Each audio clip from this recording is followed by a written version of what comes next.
Hey monkeys, welcome back to Guitar Quackery Live. This is it. This is the show.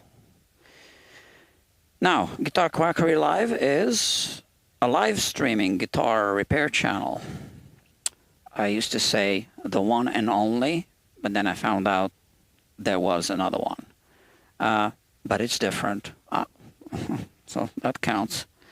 It's different in many ways, right? I'm not saying this one's better. I'm saying it's different. Yeah, the other one is called Marshall something. I don't know. I'll have to look it up. But what I do is I send links to my customers whenever I work. Hold on a second. Not every guitar I work on ends up on the live stream. But when it does, a customer gets a link to watch me in real time as I work on their guitars. Wow. And I don't think anyone else does that. So the only Guitar Quackery Live, the one and only guitar repair channel that sends links to customers so the customers can watch in real time how I butcher their guitars. That's a long one. I'm going to have to shorten it. Okay, and I am waiting for an audience, I guess. I also sent out an Instagram post or reel. It's called a reel, right? Yeah, it's right there. So this is it. So this was the announcement of this live stream, which is why if you want to catch me in real time and you don't want to miss the beginning, make sure you follow Guitar Quackery on Instagram. Then you receive a notification about an upcoming live stream happening in a few minutes. So this gives you time to settle, and then you don't miss the beginning. Because even if you're subscribed to this channel, which you should be, and click the bell icon, whatever, then you would get a notification about the live stream as it's already happening. But if you follow on Instagram, you don't miss the beginning. This is what I already used on the fretboard. Now this is a new pack, but my current pack of used ones looks like this. Okay, the used ones. So there are 9 polishing pads inside of this, right?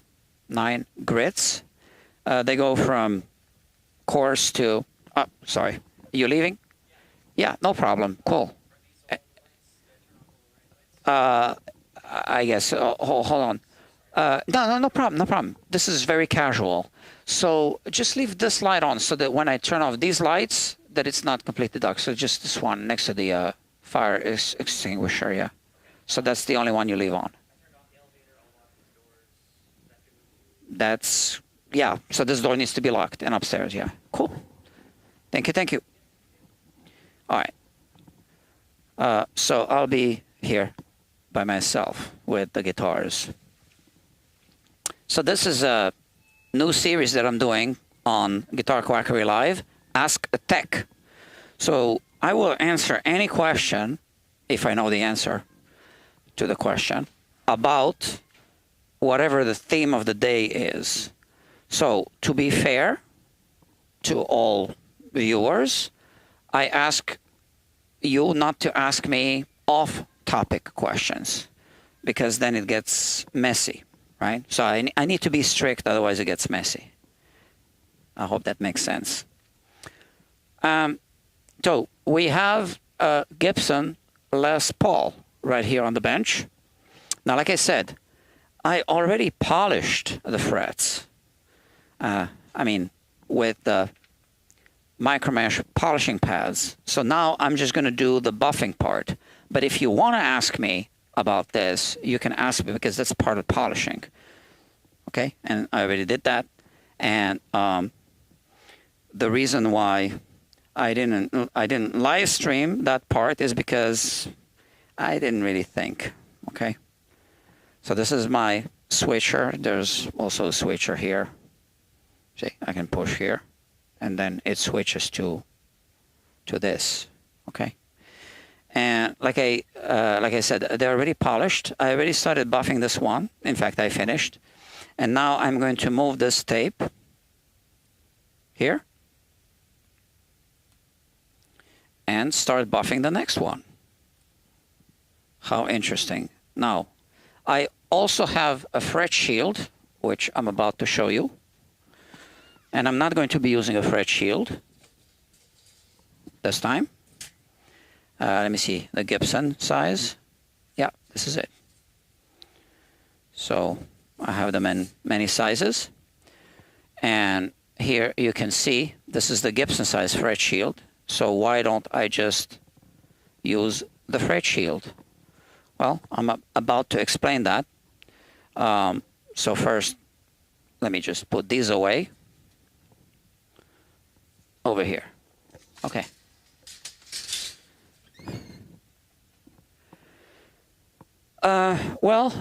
That's because I'll show you through the microscope.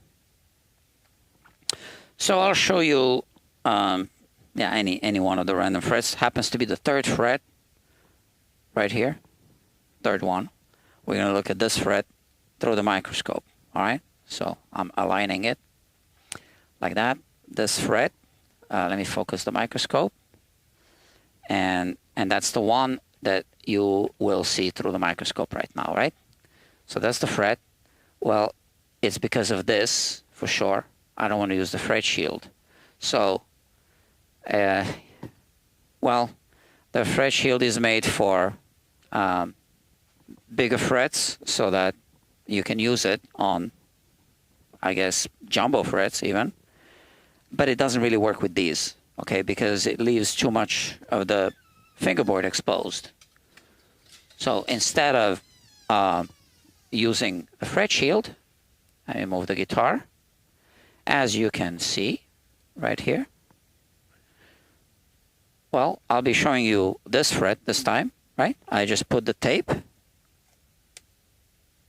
and then transfer the tape. I could tape off the entire fingerboard, but now it's like this. Oh, okay, if you really want to be picky, there is a little gap there. So the buffing will remove these marks. And now I want to show you these scratches on the side. So I can remove them, but the thing is that I'm not going to be removing them. And that's because the customer opted out of this additional service. So that would take me an additional, I'm sure, hour and a half, and I can't just include it. So unfortunately, those scratches are too deep, and they are courtesy of the Plek machine. Okay, so if you run the Plek machine in a certain way, it does a great job, and if you run it in a certain other way, then you might end up with scratches.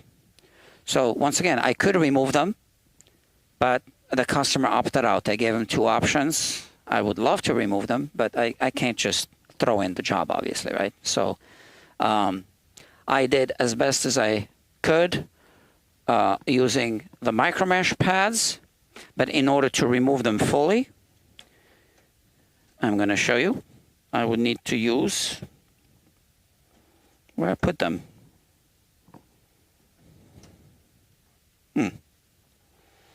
Did I rearrange something here? So, here they are. I would need to use one of those. Okay, so these are polishing, whatever you call them. Okay, they come in different sizes depending on the crown of the fret. So maybe I would use the number 2 on this one, smaller crown. And then I would wrap fine grit sandpaper, and that would wrap around the fret, and I could do that, right? And obviously, I would have to do it for each and every individual fret. It would take me probably to run through a few grits, because I would have to run through about 3 grits, probably an hour and a half. I'm just guessing. Because when the scratches are deep, you need to first remove a lot of material and then remove the scratches from the coarser grit sandpaper that you used first, if that makes sense. So anyway, so this is how we'll be doing the work, the fret work, polishing on this guitar. So let's do it. By the way, the links are in the description. So I'm using this. So you can find the links in the description. I don't need to tell you what it is. And same with the micro mesh pads. Whatever you see me use, the links are in the description. Now, I want to run it like this. That's not going to remove those deep Plek machine scratches. This is just removing the fine scratches that were produced by the micro mesh sanding pads. So micro mesh pads are really sandpaper or sanding pads. Okay, so I did this, and now I take a microfiber cloth and I just remove the puffing compound, and now I just transfer the tape. Now this tape is not going to last the entire fretboard, right? But that's what it is. So I am almost out of this. Oh, and by the way, I need to disclose the fact that the links that I put in the description are all Amazon affiliate links, which means that they pay me a small commission at no extra cost to you. So all content creators are required to say what I just said. And that's also written in the description as a disclaimer. Yeah. So now we are really, you could say polishing, or you could say buffing the frets, because they've already been polished. For all of you who missed the beginning of this live stream, I polished them with the microfiber polishing pads. I did that before I started the live stream. So I can see that there are a couple of comments. I'm going to check the comments to see if there are any questions. This is the Ask a Tech. This is an episode about fret polishing. So you can ask me anything about polishing frets. No other questions, please, because I need to be strict. I guess you can ask me other questions, but not technical questions about guitars. For example, let me see if there are any technical questions. So Grandpa Joe is here. So he just says hello.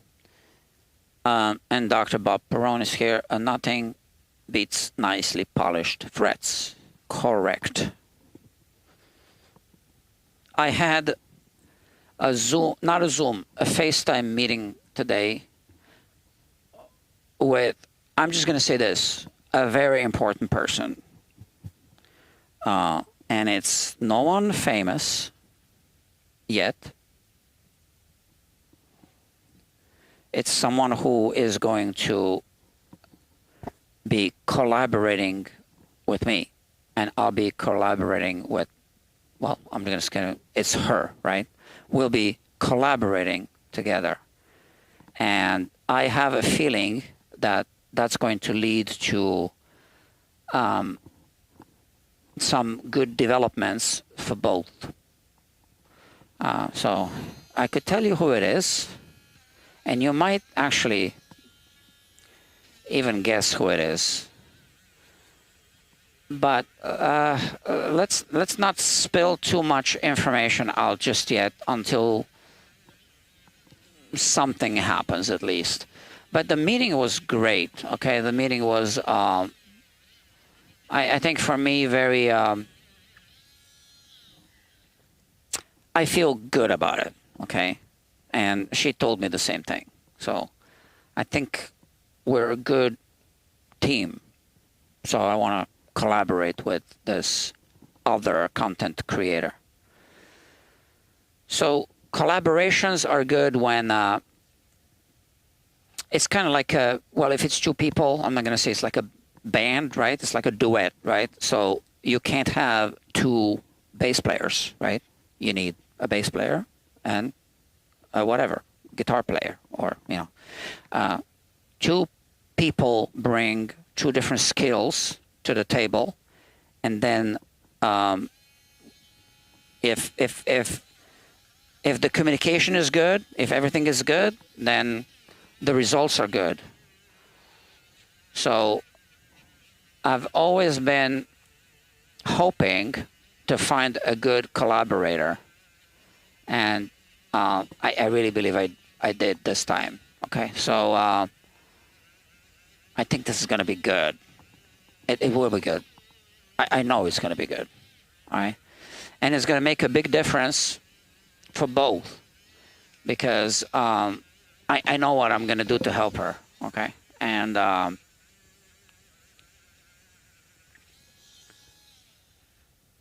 she comes up with really good ideas herself on the spot. She's got really good improvisational skills, which is one of the reasons why I want to work with her. Now, unfortunately, it's not going to be as easily to maintain it beyond, like, into the next year, because she'll be moving out of town. But we'll try to do the best, make the best out of it, right? And look, I am going to have another FaceTime call with her tomorrow morning. So we just need to iron out some stuff, just planning, and then we'll start doing something here, and I'll start doing something outside of here for her. That's what the collaboration is, right? So it goes both ways. I get a little and I give a little, right? And the other way around as well, right? So she gets a little and she gives a little. And you guys are going to like it. I know you will. But like I said, just let's not jinx it. You know, I just don't want to say too much just yet. I'm just checking to see if there are any comments, you know, any questions, because this is the Ask a Tech, an episode of the from the Ask a Tech series. One thing I want to emphasize is that it is important, if you want to catch me here live on time, to follow Guitar Quackery on Instagram, because this way you don't miss the beginning of these live streams. And I post other stuff on Instagram, so I use it to post announcements and news. And tomorrow, yeah, okay, so tomorrow I want to, if our FaceTime call goes well tomorrow, I want to post an announcement on Instagram, so that we start the ball rolling, right?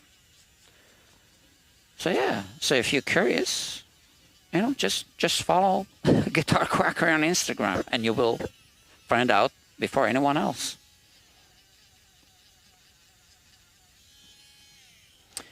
This customer is a good customer. repeat customer.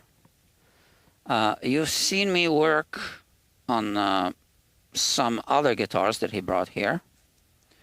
You've seen me review some of his guitars, more than one, on the main channel. And you've seen me work on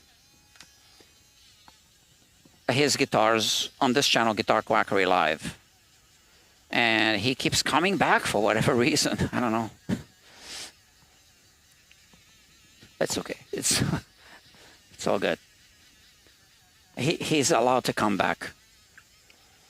Now, I reviewed this guitar on the main channel. This is the Gibson Les Paul R8. Okay. So here, if I yeah, let me just do this. So if I just show you the guitar like this, I reviewed this guitar.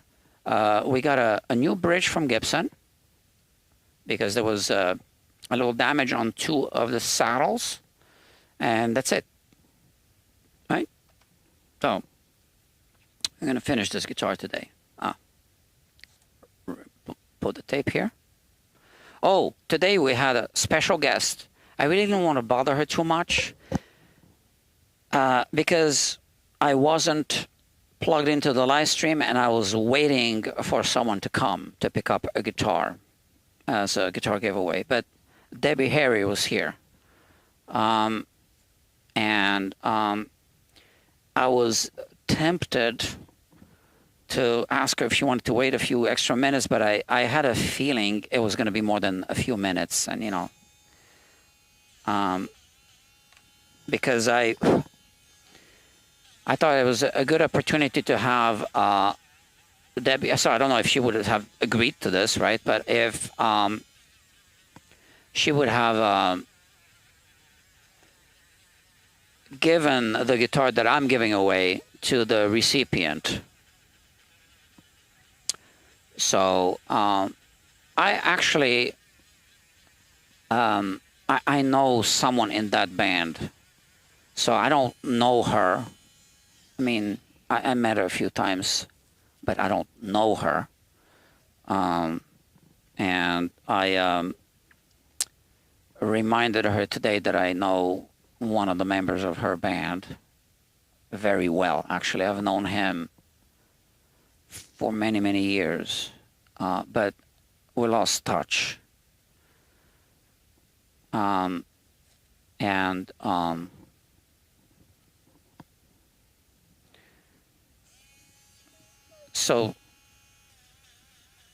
So because I know this other member of the band, I've been to one of the parties that they threw a party once at a bar. I don't know, a private party.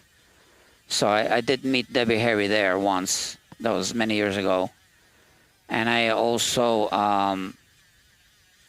once my buddy invited me to a rehearsal, but I didn't stay for the rehearsal.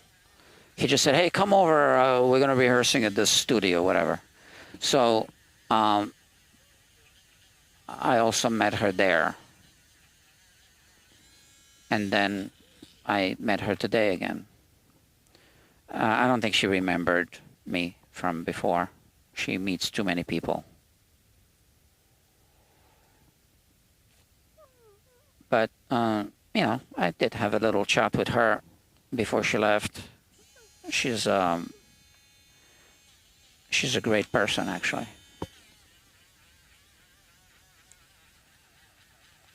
And, you know, honestly, I don't really ever, usually I don't feel comfortable being around famous people. I don't know, just, but yeah, I think she's cool.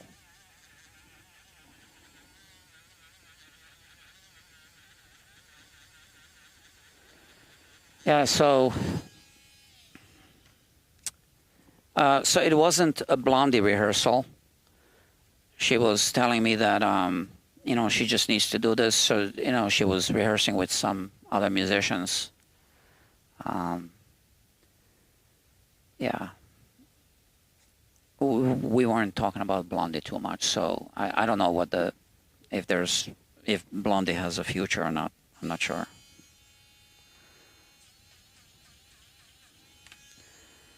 And when Debbie Harry was touring on her own, when was that? 30 years ago, whatever. So she was working back then with other musicians. And also, coincidentally, pure coincidence, I just know one of those musicians from that era as well.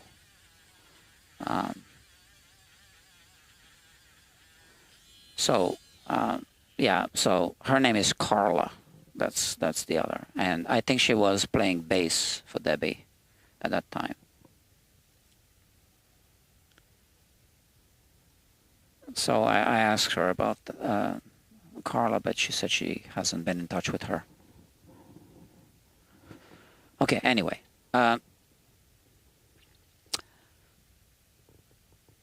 Which grit compound for nickel frets? Okay, all right. So these grits, I'll show you the sheet. They go from 1,500 to 20,000 or 12,000. Let me see, 12,000. So I want to talk about the grits. Okay, these grits go from 1,500 to 12,000. 9 grits. Okay, that's the sanding pads, not the compound. We'll talk about the compound later.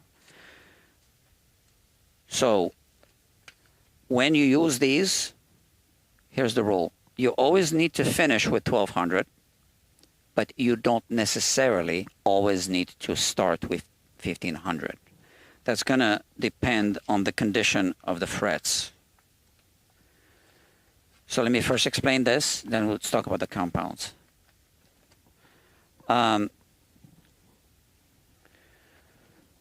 That's going to be hard to explain. So I look at the frets through the microscope, and I kind of see what kind of scratches they have. Now, if the scratches are really deep, you are going to be polishing over those scratches. So yes, you're going to make a shiny surface, but some of it is going to be bumpy like this. And that's one of the reasons also why I didn't repair the damage caused by the Plek machine on the sides of the frets. So I'll try to remember to explain that. But so I first assess the frets. So let's go back a step. So polishing is a removal of material. You want to remove as little material as possible. So let's say, for argument's sake, I can take this one as well. Let's say, for argument's sake, that that you determine that the frets are already polished to the equivalent of 2,400 grit. You don't want to rough them up first to 1,500 grit, then remove some more material here, and then remove some more material here in order to get all the way to 12,000. That doesn't make any sense, right? You don't want to do that. So if they are already at 2,400 grit, if you determine that to be the case, then you can start with 32. But, you know, it's okay to start with 2,400, right? So that's that. Now, if I wanted to remove those scratches from the sides of the frets that I showed you before, caused by the Plek machine not being used properly, I would end up removing material more than I want to, just to hide scratches, or to eliminate scratches from the sides of the frets. Now, those scratches are just cosmetic, and you can't really see them, to be honest with you. You could see them through the microscope. So,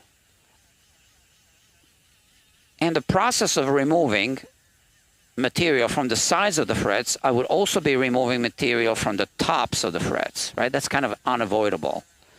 And,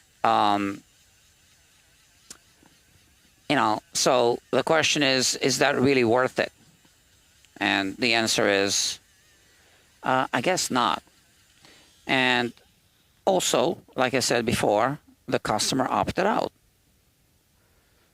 So that's it. So we're only doing this, and we're going to polish over the damage caused by the plaque machine, which are only on the sides.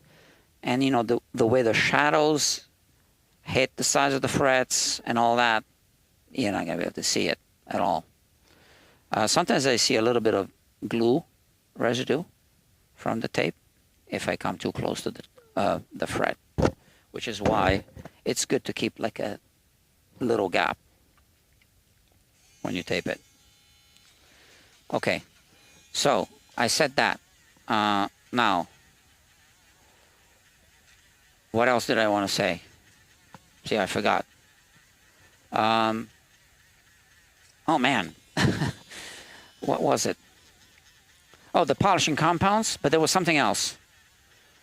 So the polishing compounds, like I said, Amazon affiliate links are in the description. You can read the chart. So if you use the compounds to polish stainless steel frets, you don't use the same buffing compound that you use for nickel silver frets. Now, nickel silver is a misnomer. There is no nickel silver material for frets. It's really brass with nickel added to it. And this alloy that is used has 18% nickel and then 82% brass, right? Brass 82%, 18% nickel. And that's what they call nickel silver. Excuse me, I just need to grab a tape, fresh tape here. So you would just use a buffing compound that's labeled for brass or bronze or copper, you know, soft metal like that. That's the buffing compound. It doesn't tell you which grit it is. Now, interestingly, I really like these, okay? So that's the link in the description. What I didn't put in the description because I don't like them are these. So this one is supposed to be the same. And I tell you that it isn't. So it clogs up the buffing wheels. And it just isn't good. So if you see this on Amazon, don't buy it. It doesn't work too well. I bought it. I regret that I bought it. They might be good for something else, but I'm yet to discover what they might be good for. I don't know.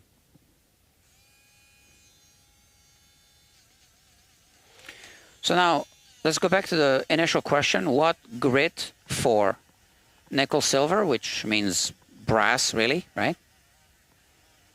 Fortified brass. Brass fortified with nickel. Okay, how about that? Well, it's always... Hold on, there's a mosquito. Did I get him? It's always about scratch removal. Scratch removal is a misnomer. We can't remove a scratch, right? We can remove the surrounding area. And then that puts fresh but smaller scratches on the material, on the surface. So regardless if it's stainless steel or brass or whatever it is that you're polishing with this, you go through the same grits. Now, some people use steel wool, okay? And I don't. You don't find it here. First of all, I get a better finish with this technique. So yeah, for sure, steel wool isn't the best in terms of what results you end up getting on the frets. Steel wool is something that contaminates your workbench. So now we have these things, right? We have these things. There's like an opening here. There's a magnet inside. Man, I really think you can damage your phone if it somehow goes inside and then it shorts out the micro USB connectors, and then you don't know what's not working on your phone. I don't think it can enter anywhere else. Maybe it can enter the phone through these switches. I mean, yeah, there are tiny little gaps there. Okay, it's a switch. Now I have this cover, but you know that there are switches there.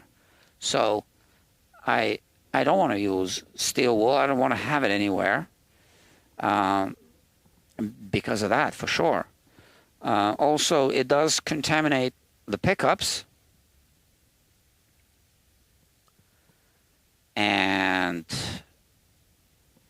if you have an acoustic guitar that has a preamp, it can get into the preamp. Now, those preamps have micro electronics in them, circuit boards with SMD components, with surface mount components. And a little fragment of steel wool can short out, some components. And then the preamp doesn't work, or the tuner on the preamp doesn't work, or something, and you don't know why. And it could be because of the steel wool contamination. Could be, right? So, one thing, electronics repair shops never have any steel wool anywhere around their workbenches, or not even in the shop, I guess. So if you ask electronics guys, they will tell you that. Don't use steel wool around anything, right?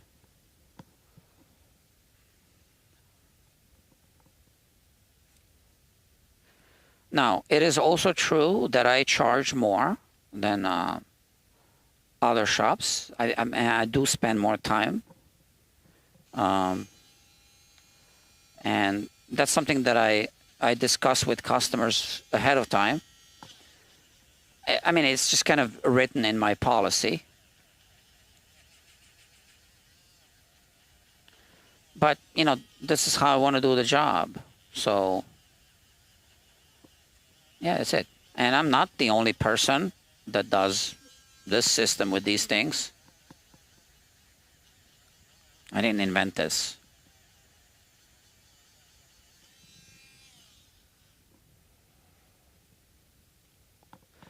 So I don't use steel wool, and I don't recommend using it.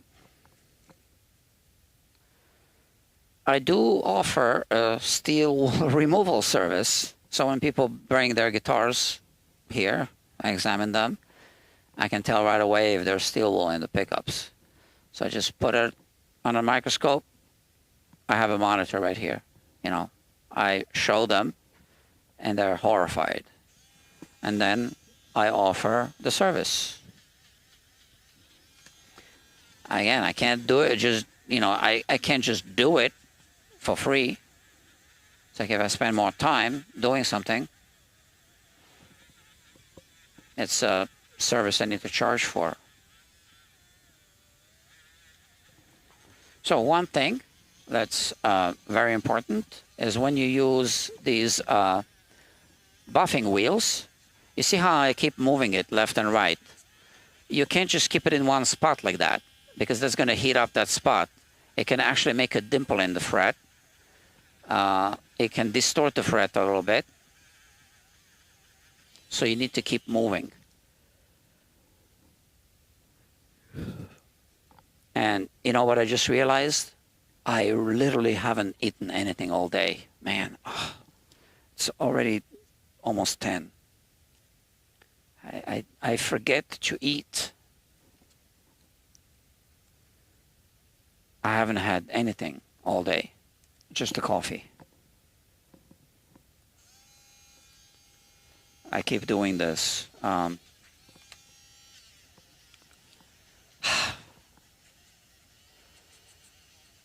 I'm gonna have to come in tomorrow. Tomorrow's Sunday, right? I got some guitars to finish. I might even do a live stream, maybe. So I'm gonna stay late tonight. Yeah, you know, a customer tells me that he really needs his guitar by the 28th, and today is the 23rd. So I don't know. I think I might come in.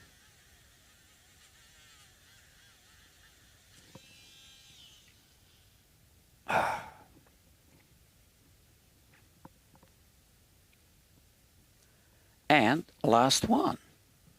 Look at that. Meaning one more. Any more questions? Did I answer all the questions?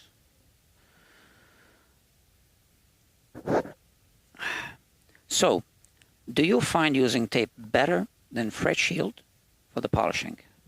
Short answer is yes. So tape is, you know, super thin. And the fret shield is significantly thicker, relatively speaking. So I do use the fret shield. Now,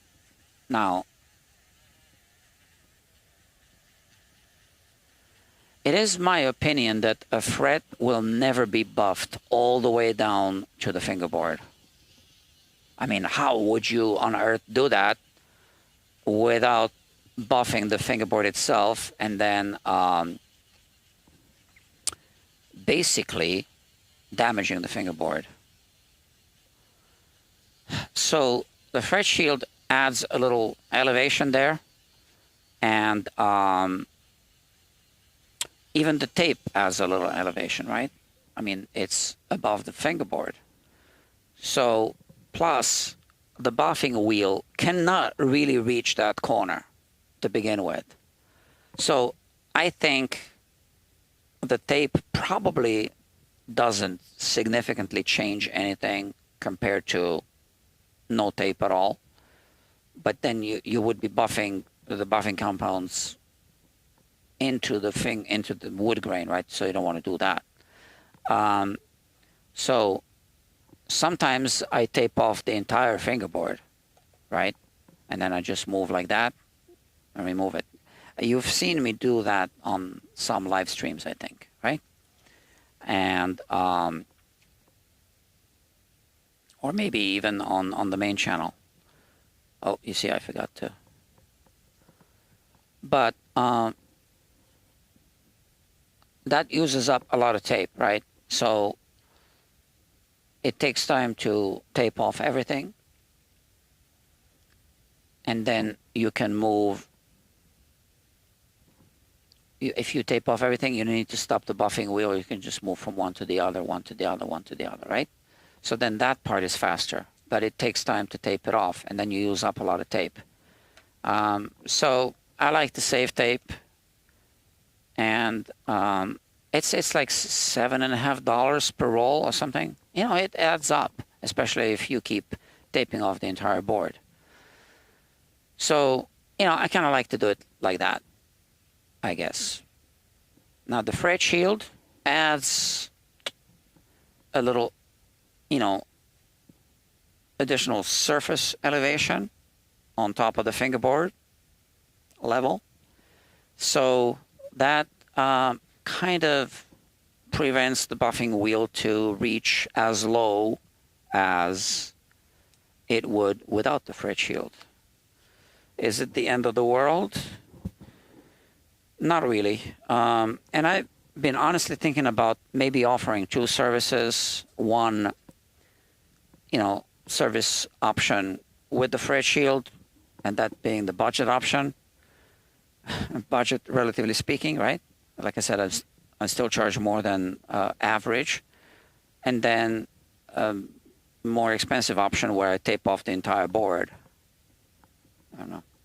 I do have a fee to tape off the entire board. I already have that built into the system. So maybe I should do that. Okay. Grandpa Joe, is the cover that you have over the body rubber? Available on Amazon? Good question. It isn't rubber, but I'm going to add a link right now as we speak.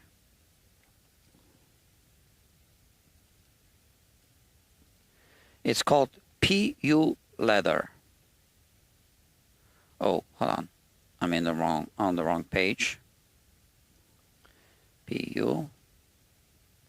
So I'm going to link it. So they come in different, different options and stuff. So I'm going to link the one that I have. Okay. Where's the link? Get link. Copy that. Okay. And now I'm going to just add it to the description. I can edit this.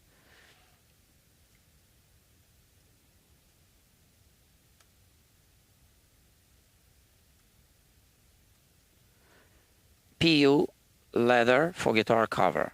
Paste the link and save. Okay. So, thank you, Grandpa Joe. See, it just reminded me that I can put a link. Yeah, so I have quite a few cut out here. A couple of PRS things, acoustic. This one's red. Yeah, I kind of like a guitar quackery red.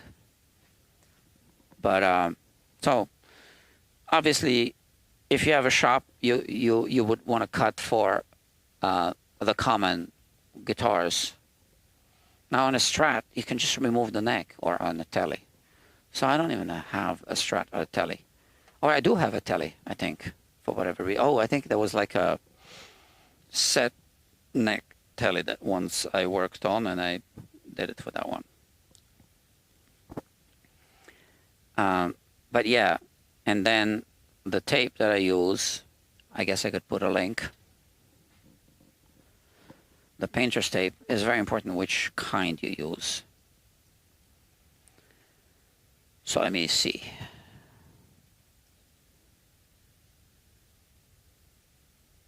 Tape.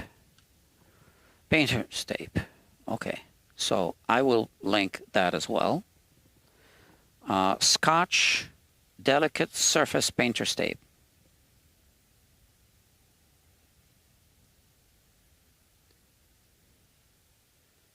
Okay, and I'm going to paste.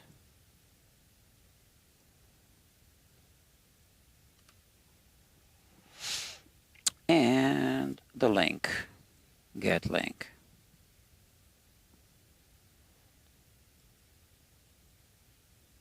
Save. Okay.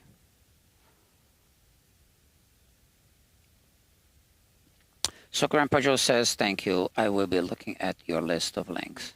Yeah. Thank you. Yeah. So once again, for those who joined now, this is Guitar Quackery. This shop is Guitar Quackery, the smallest guitar repair shop in New York City. And you're watching Guitar Quackery live, and you are actually watching an episode of the Ask a Tech series. So you can ask me anything about the theme of the day, which in this case is polishing the frets. Now we move on to the next stage.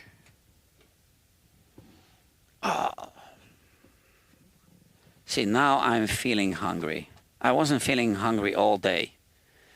And like I said, I just forgot to eat again. It's okay. Oh, here it is. Oh, and now let me do this. I'm going to charge this one. What am I looking for here? I know I'm looking for something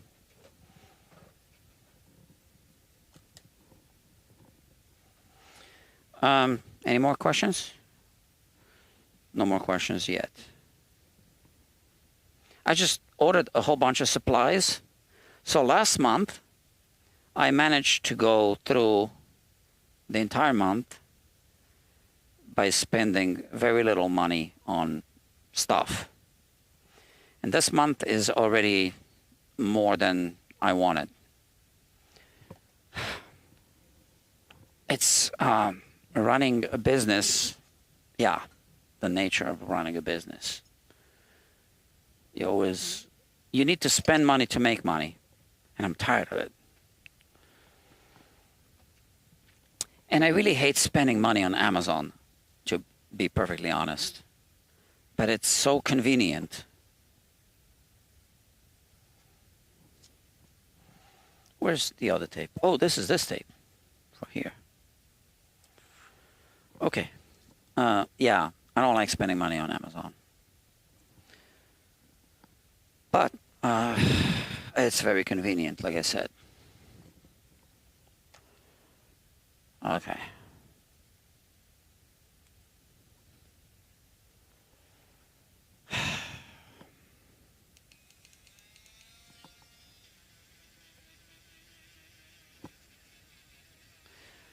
There is one thing that I do to the frets that I'm just not going to say in this live stream. Is the final stage. I call it the proprietary phase. Okay, I do that. Now, why am I not exposing? Well, actually, because to be honest with you, I want to sell the thing to a company. And then it might be a product. Oh, sorry. So if I tell the world what it is, you'll be able to buy it on AliExpress the next day. And yeah. But if I came up with something, it's only fair that, I get some money for it, I guess. So I have a company in mind that could package the product. Honestly, it's a repackaged thing. So the product already exists for other things. But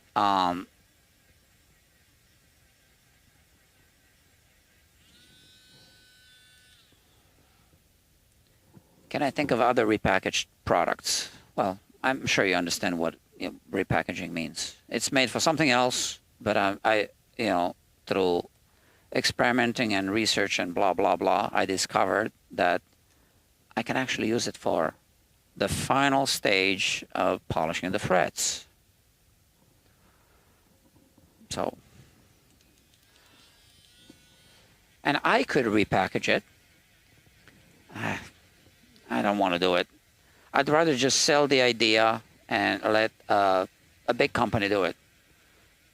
So even from a money-making perspective, if a big company takes care of distribution and all that, I would actually be making more money than trying to package those things myself and marketing and all that.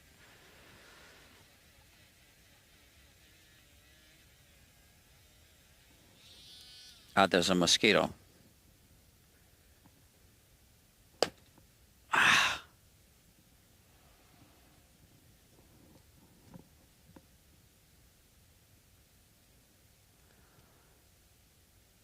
Yeah, so that's that final proprietary stage. And it will no longer be proprietary if I sell it. Then others can do it. And I don't mind. Obviously, if I sell it.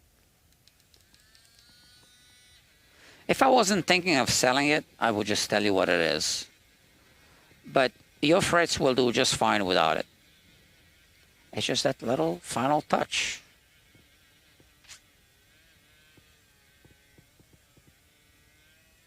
You won't see a difference. It's not about getting a finer finish.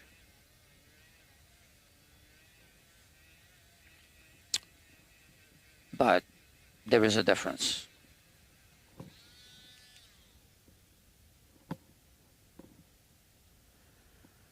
So, speaking of collaborators, someone else reached out to me, and that was now over 2 months ago. And that collaborator is a he, not a she. But I think he got busy or something. A really nice guy, okay? And I said yes. And then we agreed to do something. But I haven't heard back from him. And it was up to him to contact me because he wanted to do something first to kind of promote it. I don't know if he did. And I can totally understand because I'm the same way. I want to do things, and then things take up more time, and that's how it is. Like one thing that I want to do on YouTube is, you know, to have early access content, and it's hard.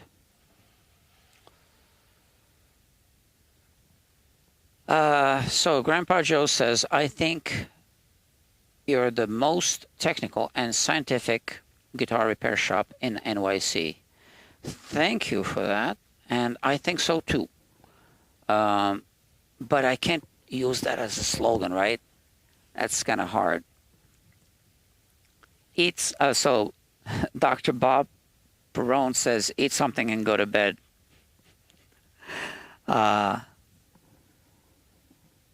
Yeah. I know. I need to really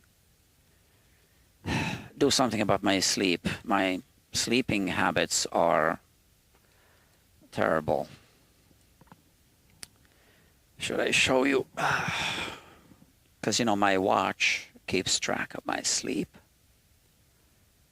And then I can look at all that.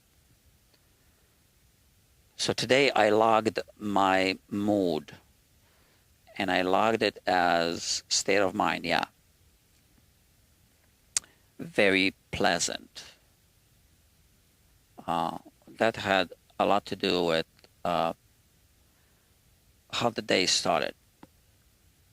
So I had 2 Zoom calls. Well, first was Zoom call and then was a FaceTime call. So the first Zoom call was nothing much, no business. Well, actually it was business. It was a music lessons. So I teach some, just, you know, right now I just have 2 students. And sometimes it's an in-person class, and sometimes, and they come here when it's in person, they'll come to my house. And the students would rent a studio, and then I would, you know, do my thing inside the studio. But mostly it's online, Zoom. And like I said, I only have 2 students. I can't handle more than that. So the Zoom with my students was great today, phenomenal. So I was in really good mood because of that. And then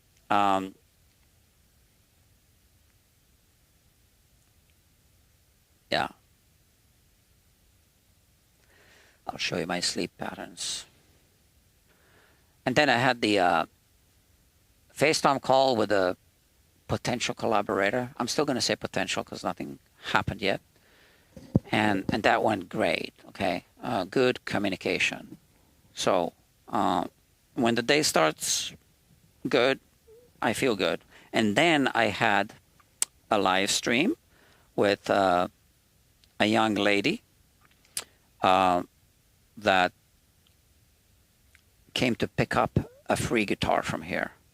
So she first wanted to rent a guitar. Now, these guitars are only rentals for people who also rent a studio, right? So, you know, you can rent them for $15 per session. They are not my guitars. They belong to the studio, to music makers.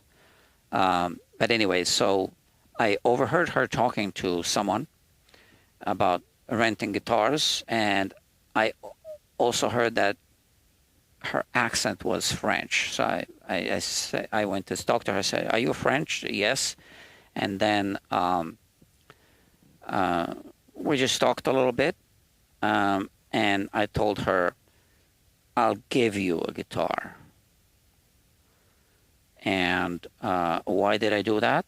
Well, because I bought a whole bunch of guitars to do guitar giveaways, and although I did a few guitar giveaways on the main channel, it's complicated. So I just said, I'll give you a guitar because I started something new. I started Instagram. So I said, there's only one string attached. You agree to be on Instagram, you know, and perhaps even on YouTube. So today we did a double whammy. So she was on YouTube on a live stream, the one right before this one, and we were also recording, well, a segment for the Instagram reel, and that went great. Okay, so she was really happy. She couldn't take the smile off her face, and she left with the guitar really happy. So that's it. And now I have one less guitar to worry about. So check out the live stream, guitar giveaway, and you'll see.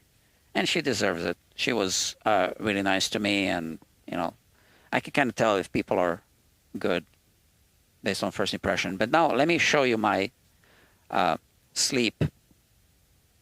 lack of sleep patterns. And my doctor, my new doctor, told me that I need to fix this. And, you know, he's right. Okay, so where are we? Here. Okay, so this was last night, 5 hours and 41 minutes. This night, it says no data. I did not sleep at all. I was awake through the entire night. Here, 5 hours, 55 minutes. You see this. Here, okay, almost 8 hours. Then this. I don't know why this is showing in a different color. I don't know what that means. But yeah, and you see when I go to bed. So this is 5 p.m. here, 7. I'm sorry, a.m. So even here, I went to bed after 3 a.m. And if you look at this, you see that's awake time. Okay, so you know during your sleep you are awake. You're not aware of it, but you know that happens. Deep sleep, core sleep, REM sleep, rapid eye movements, right? So you need a good mix of all, right? So I'm sorry. So if I go back to this one, I'm sorry, what's this? REM sleep is this color. So would this mean that I only had REM sleep? I don't know. Let's open this one. I don't know what this means. There must have been something going on with the watch battery. I don't know. And then every now and then, I'll just sleep, you know, like that. So that's 4 hours 55, 5:45. That okay, almost 8 hours. And you see, the problem is that these starting times are up and down, up and down. They should all be, first of all, before midnight, not after 1 a.m. And it should not be up and down like this, right? So now if I show you my monthly chart, you see this. Focus. Let me focus. Okay. 6 month. Okay, so this does weekly averages, I guess. Yeah. Look at that. Okay. Yeah. So that's how it is. I'm working on that.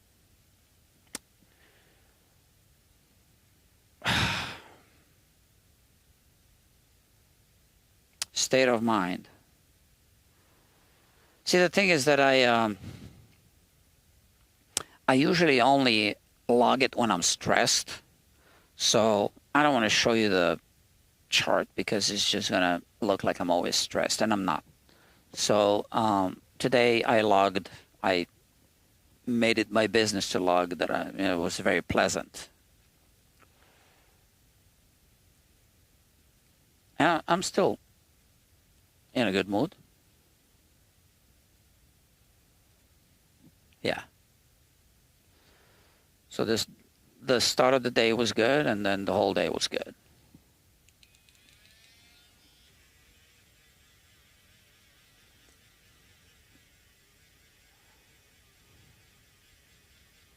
Oh, I should check your questions. See, I have a way of putting this on this screen, but it doesn't work too well. So let me see.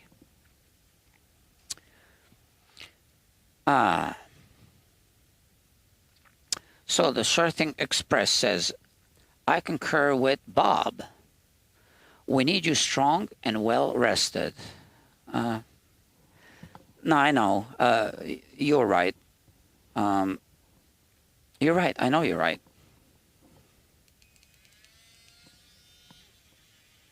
I'm a workaholic. I've always been a workaholic. Now, here's the thing. I just added, potentially, because it hasn't happened yet, more work on to my existing workload. Because if I do this collaboration, which I will, we will do it. Okay, I tell you, it's gonna happen. Okay, I'm gonna be editing her videos, so she needs help with that. She needs help with her content, and she's gonna provide something that I need in return. It's valuable to me. I want the channels to cross-pollinate, which to some degree they will, only to some degree, right? But she's going to get viewers that are interested in her content, and I'm going to get viewers that are interested in my content. And she'll be appearing on the channel, on both channels, Guitar Quackery and Guitar Quackery Live, and on Instagram. And what impresses me when I meet people is if they have a lot of skills and some kind of unique way about themselves. So that's the potential that I saw in her. And she's an undervalued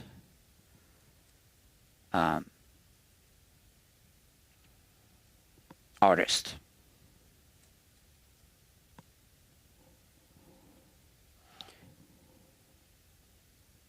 It's like anything that you find that's undervalued. I mean, if it's something that's being sold, that's sold for too cheap, buy it, right?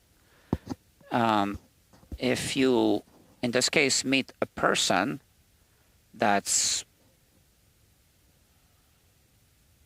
not where they really should be for whatever reason, I mean, maybe you should get involved somehow, and, benefit both, if that's possible. So I'm going to be adding this additional workload to my existing workload, but it actually goes in sync with what I've been saying lately, what I started saying recently about this place. So I used to think of this place as a guitar repair shop with a YouTube studio. And now I'm changing that. And I think of this place as a YouTube studio with a repair shop. So that being said, I think the collaboration is helping this shift, right? So it's not this, it's going to be this. So this is more now a YouTube studio than a repair shop. And this means some changes need to happen, or changes are happening, but they need to continue to happen. One change that I think needs to happen is that I keep taking less work. But I need to make sure this is properly monetized, right? So if I take less work, I will be picky about what I take. I basically need to take the type of work that has good potential for YouTube, right? If this is first a YouTube studio and second a repair shop, it's a content creating facility, and then I'm more of a content creator that works on guitars than a guitar technician that also puts stuff on YouTube. And to be perfectly honest with you, this isn't a new idea to me. I mean, you got to think about, why do I even have all these cameras and all this equipment like this with a fancy switcher and all that? Well, because that's been on my mind for quite a while. And I started putting this together during COVID, during the lockdown. I wanted to, stay in business, and I wanted to do curbside pickup and delivery, outdoor, outside, open air, and do Zoom diagnostics. Okay, so you would bring your guitar to me, curbside delivery, a pickup, and then we would do the assessment on camera, just the same way that I'm doing these live streams. You would see the exact same images on Zoom, and I still do Zoom assessments whenever customers can't be here at the good time for me, right? So in those cases, I just make arrangements for them to drop off the guitar when I'm not here, and then we find a time for the Zoom call.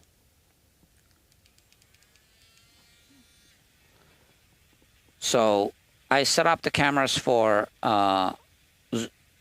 COVID for the Zoom assessments, but even then, I very much had in mind this whole live streaming and YouTube production, which is why I went with higher quality cameras.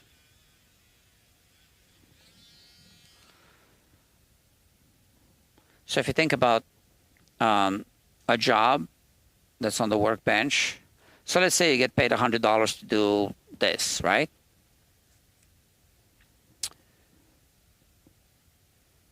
Well, you finish the job, you get paid, goodbye. But if I produce content that's monetized on YouTube, then that same guitar, first of all, I get the $100 from the customer, and the same project keeps paying money over and over again. Now, I only have 7,500 subscribers on the main channel. That's not enough to make good money, right? I make some money, not enough. And not enough to, completely live off of YouTube. So the ad money and then sponsorships. Now sponsorships for me are going to be tricky. I don't have a sponsor yet. But the sponsors that I want to get would be sponsors that aren't selling the gear that I'm reviewing, for example.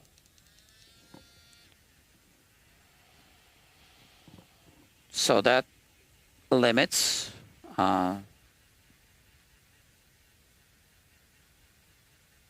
that's, you know, but that's what I want to do. I want the main guitar quackery channel to be known as the Consumer Advocate channel.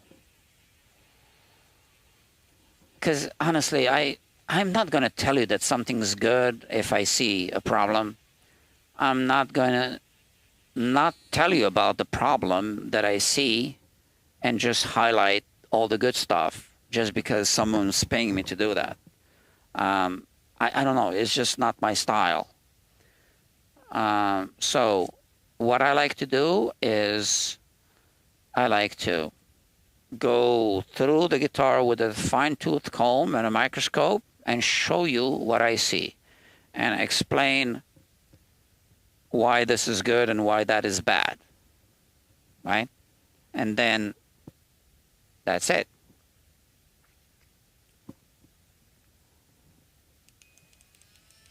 And I don't want someone's hand-picking a guitar and sending a guitar for a review. So all the guitars that I review, like I reviewed this guitar. So this is a randomly picked guitar. This guitar owner, this customer, bought it at a store and then brought it here. I decided to do a review because it's new. And I already reviewed my R8. This is a Gibson Les Paul R8, 1958 reissue. So I already reviewed my R8 a year ago or 2 years ago. But this, you know, this is another one. So I reviewed this one as well. So there are 2 Gibson R8 reviews on the main channel. And I just show you the guitar that's in front of me.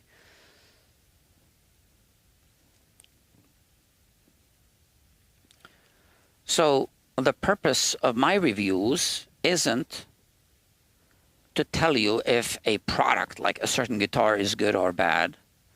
It is to teach people what to look for.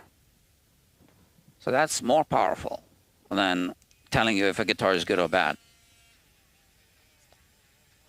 Because the guitar that you're going to end up buying isn't the guitar that's on the workbench. But if you know what to look for, well, then you are an informed consumer.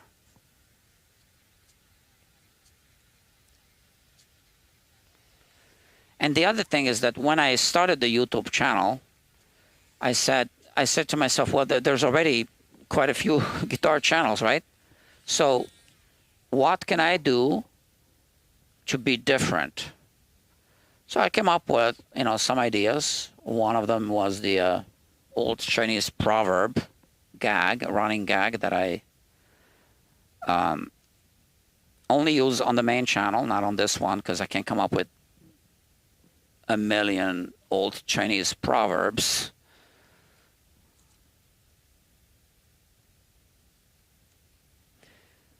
Then I said, well, you know, like this pseudoscientific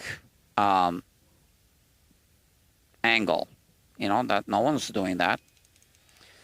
And because I've been obsessed with microscopes all my life, and I had already used microscopes on guitars, I said, well, you know, let's show that.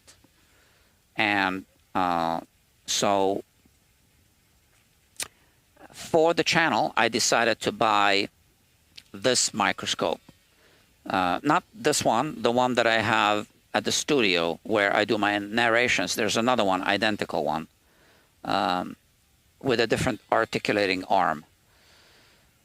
And the reason why I decided to buy another one is because it's a trinocular microscope. It has a third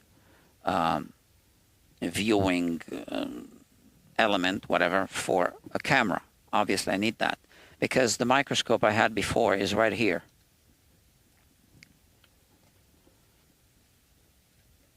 I still have it, right?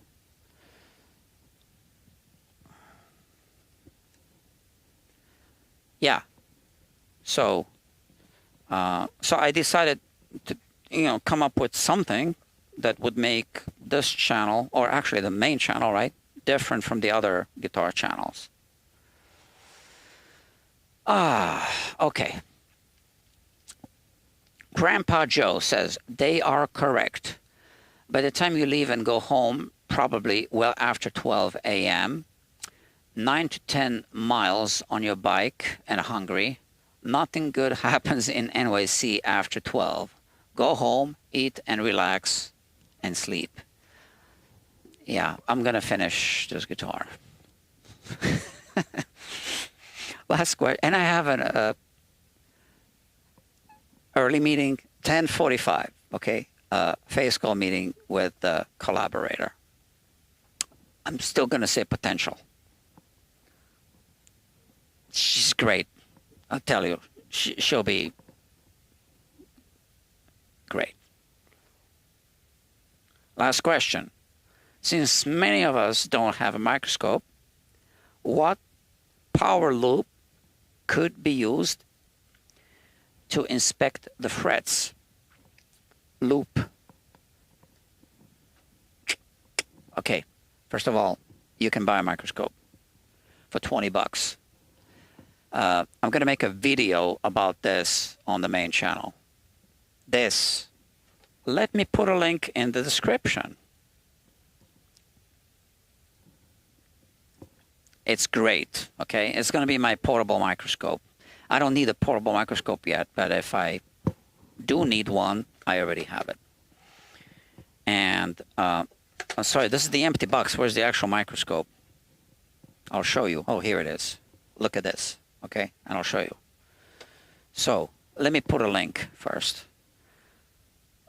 Where's Amazon? Here. I closed the Amazon window. Orders. So, microscope. It doesn't work as well as this one, obviously, but it works really well. Okay, so handheld microscope. And where's the link? Copy. Copy. Okay, go to the description.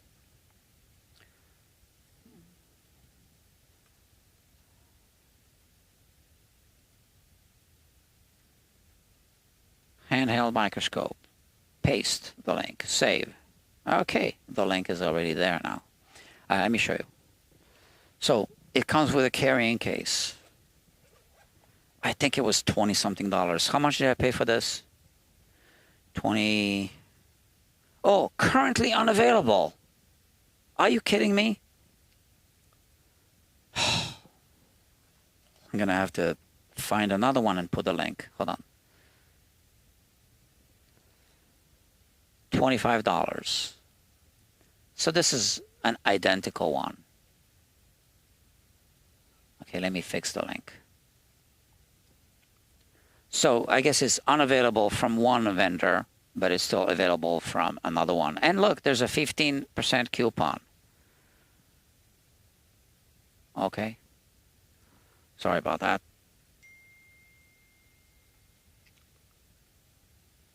Handheld microscope. Paste. Okay, I updated. And I got just now an important text message came in. It flashed on my screen there. It has to do with my collaborator, and it isn't from her. I'm checking something to help her.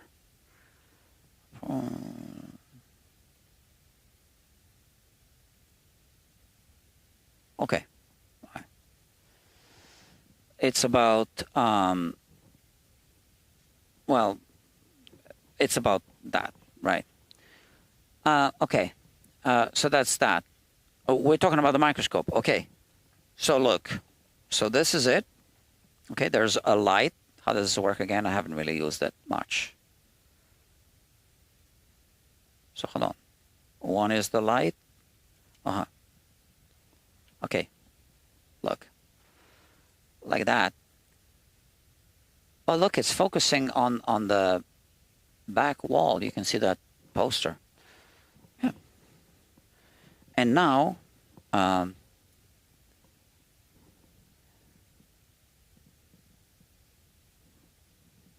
you can do this. Hold on. How is it going to show up on camera? Oh, I need to put the camera like that.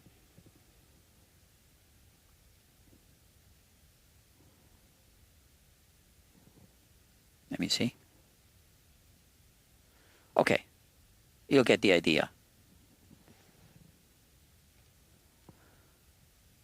So you see, and you can check the wood grain. Look at that. Okay, the nut. I don't need this anymore, so let me remove that. Look at that.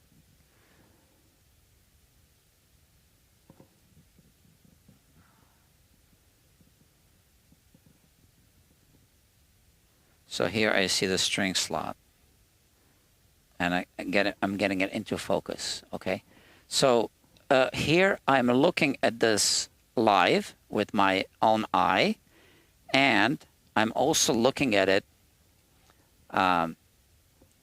there, and I can tell you that you know, because of the exposure setting on this camera, it doesn't look as good to you as it looks live, right? So just keep that in mind. I could mess with the exposure on the camera here, but there's no time. I need to finish this guitar. So yeah, so this is good. This is fun. So you can use this if you want to use a microscope. I'm going to make a video about that on the main channel.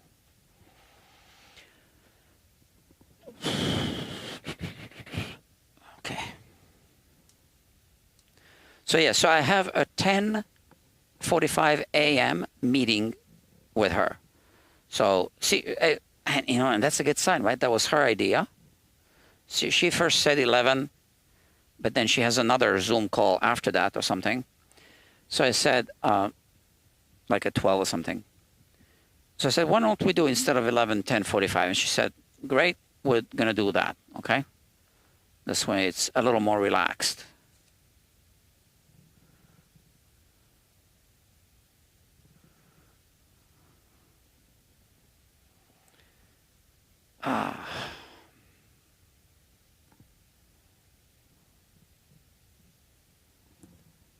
Oh, I closed the app. Maybe I don't need to finish this. I'll just finish the frets tonight. I think you're right. It's only 10:30.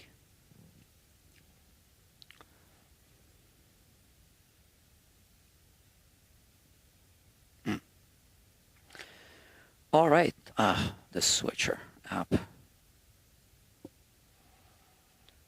Sometimes it's annoying. It disconnects and then it needs to connect again.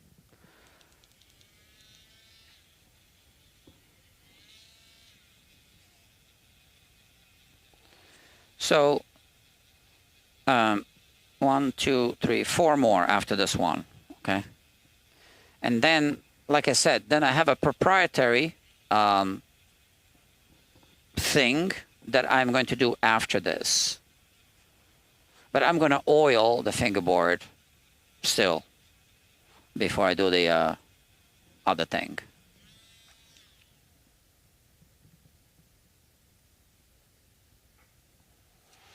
So it is my theory that if you keep polishing the frets, they are going to last longer. You know, kind of logical to me. Less friction, less fret wear. You also need to take care of the strings, okay? Because there are two materials rubbing against each other.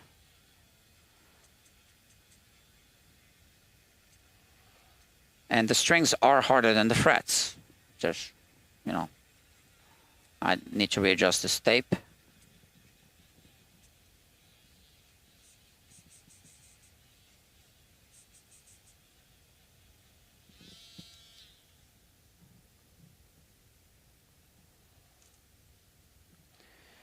And I like helping people, actually.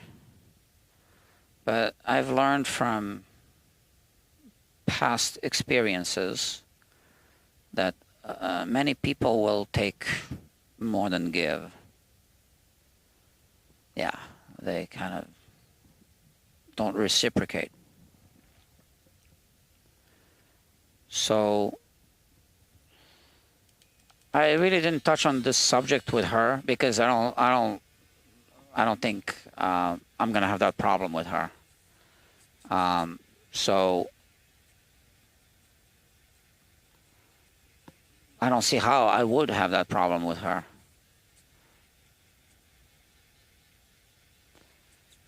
Because I'm gonna need her here to do things with me, right? So that's the reciprocation, right?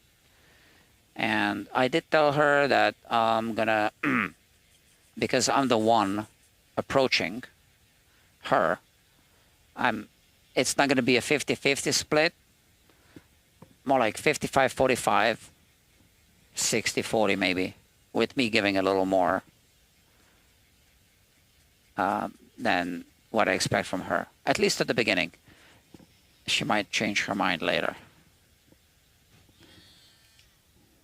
after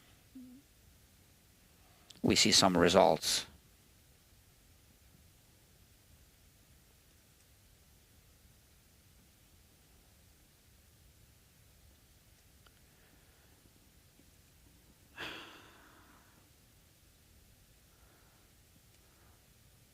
So, you know, there are artists like that, you know, you see them, let's say, perform in a wedding band, and you say, well, why aren't you performing, you know, at Lincoln Center or something? So that's kind of how I feel.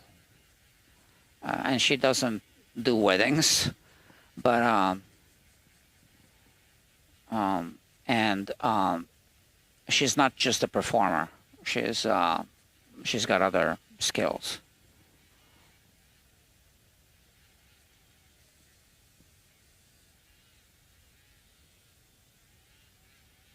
Yeah.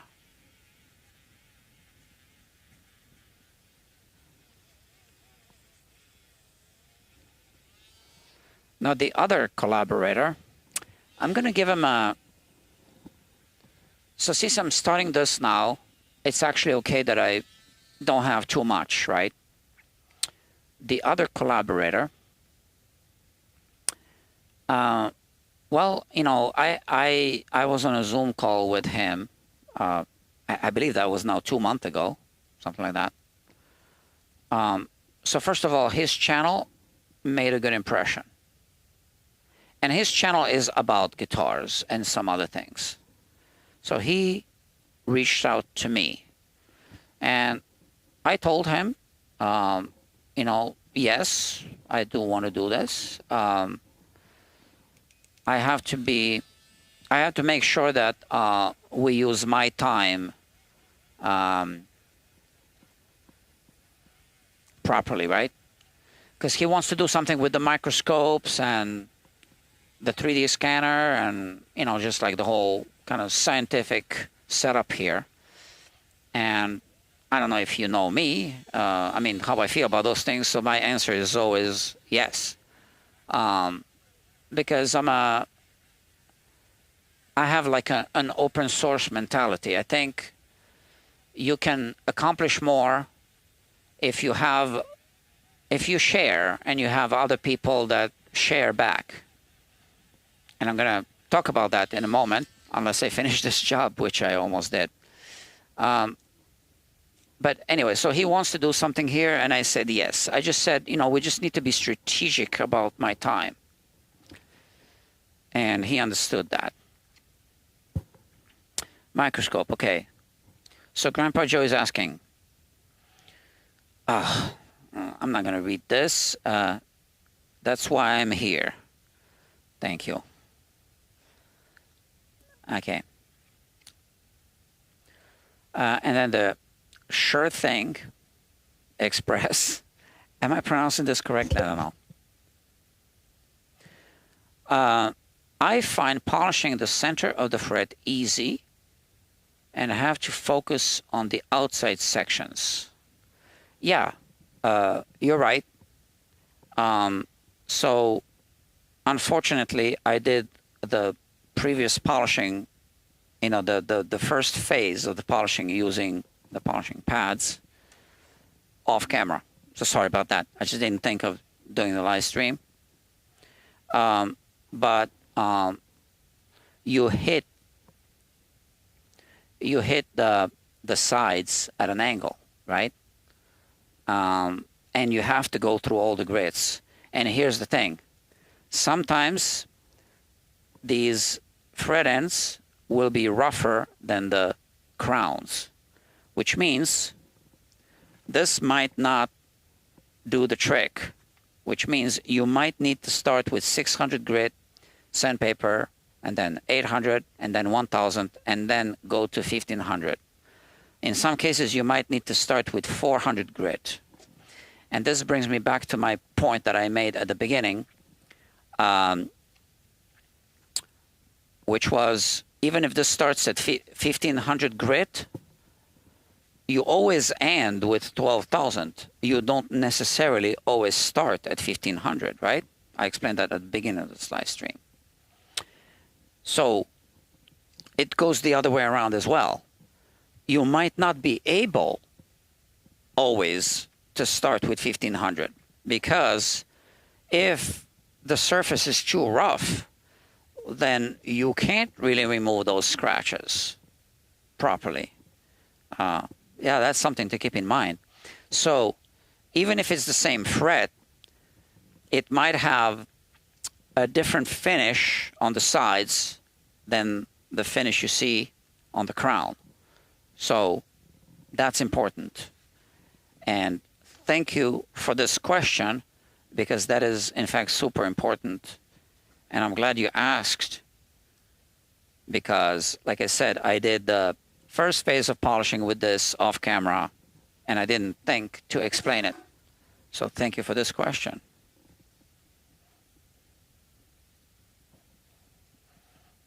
Oh man, these frets look good. Look at that.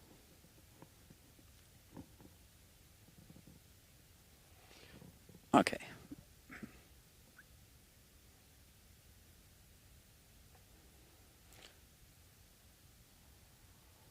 So I didn't do a level crown and polish, right? This is a guitar that was plucked by Gibson. Now we're looking at the reflections.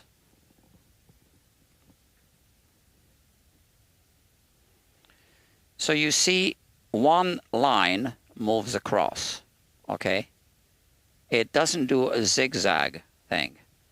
If this line, these little dots, hold on a second, let me put the guitar down. If these little dots that you see, hold on which way I'm going, right? If when you move it like this, if they're doing like a zigzag kind of thing, then you know you have uneven frets. But here, it's moving across without doing any zigzagging, and this means the frets are evenly leveled and crowned, right? I mean, come on, you know, you would expect nothing less from a pleck job. If a pleck machine can't do that, you know. So yeah. So the only thing is that the pleck machine has a grinding wheel. So it is my understanding, I haven't seen one in person, but it is my understanding that it basically has, let me use the other file,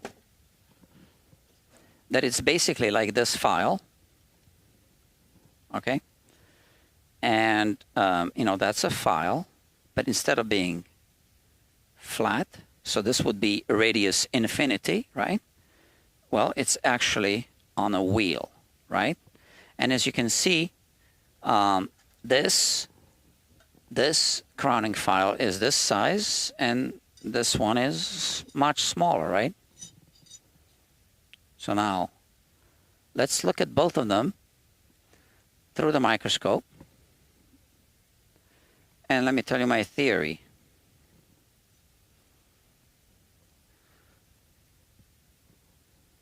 So I recorded a video for the main channel about these frets. Okay, so we have this, right? And now we're looking at both files. And you can see two different sizes, right? This is for large frets, and this file is for narrow frets. Now if I flip it, there's another size here. And if I flip this one, okay, so different sizes, right? So if you use, let's say, a file that's slightly narrower than the frets, you might end up, or you will end up, with scratches on the sides of the crown, which is what we see on this guitar. Or if the rotary file isn't quite perfectly aligned with the fret, like that, but a little bit off, then one side will scratch the side of the frets. So like I said, I recorded a video, and if you watch the main channel, which you should be subscribed to, it's mandatory, you know that sometimes I go over close-ups. Oh, did I already delete? Oh no, here it is. Where is it? Aha, here it is. Okay. So I'll put this here to show you the video that I recorded. So if you watch the main channel, you know, I use these cameras, and then this is a stylistic thing, right? Then I go over it with the phone, and then I cut it in and out in editing. So that's the guitar quackery style.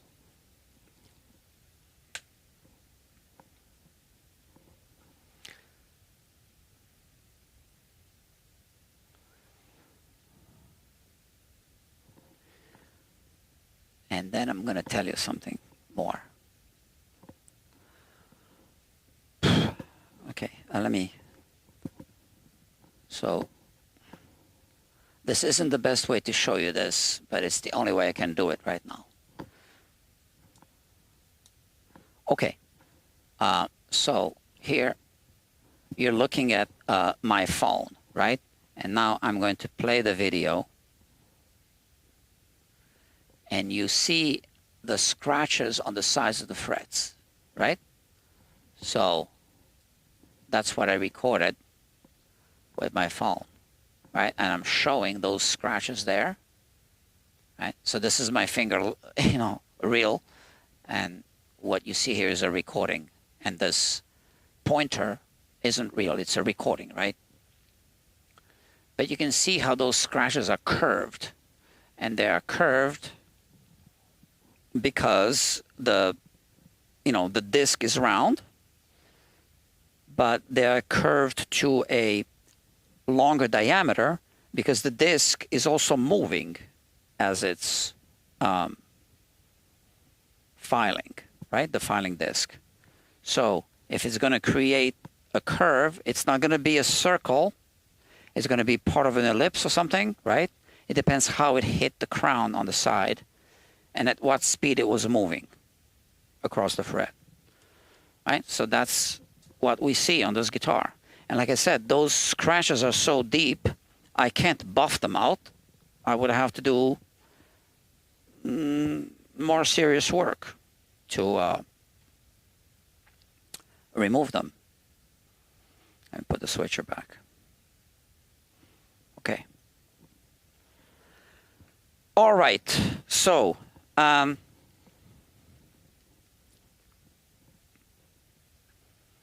That's that. Now we need to oil it. I was going to say something. Can you guys remind me what it was? I use a jeweler's loop since seeing the good doctor. Since seeing the doctor, use the microscope. Yeah, jeweler's loop will do just fine.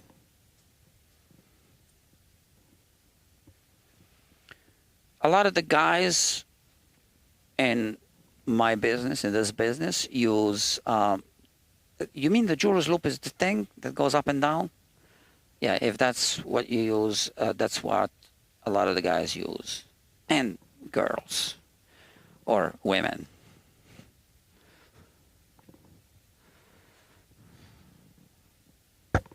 So, let's use the toxic chemical first. Oh, I'm enjoying this live stream. I like the company. Only 6 of you watching. It's just nice and cozy. So, friends, help me make this channel reach 500 subscribers. Because then I can monetize. Now the replays play ads, right? I think I saw that. But YouTube takes all the money, ad money. And, you know, I need that money. Oh, look at this. You know what just happened? Well, what happened? I'm going to do something special now. I don't want to tell you what happened, because that would spoil the surprise.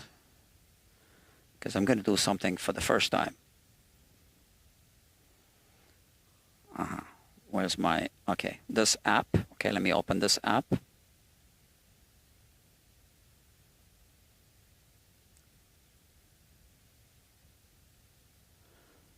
Okay. What was I saying? Oh, let me check the sound battery. Okay, I'm good. On some live streams, I lose sound. I need to remember to keep checking. This. Copy this. That's copied. And now I launch this. You'll see. I'll show you. Oh, but it didn't launch what I wanted. Maybe because of the gloves. So, launch this. Launch. Okay. Ah, now it did. I'll show you what just happened.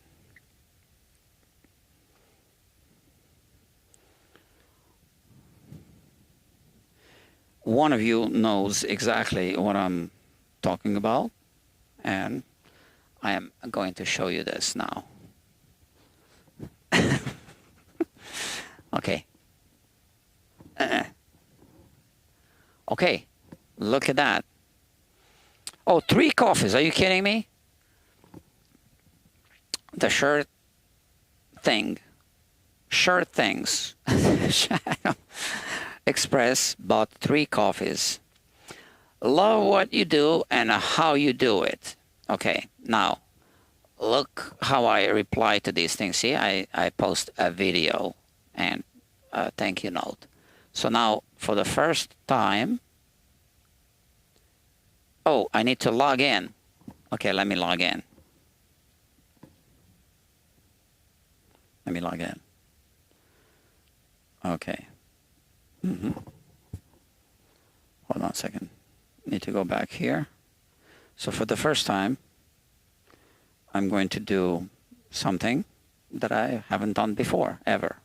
I've never done before, but I'll do it now. That's why I say for the first time. And this, bear with me.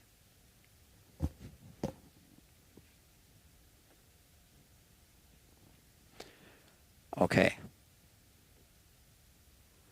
So let me show you what I will do right now for the first time ever. Ready? Okay. Is this in focus? No. Okay. reply. And you see here it says reply with video. Request permission to the camera and allow. So how we're going to do this so you can see the background.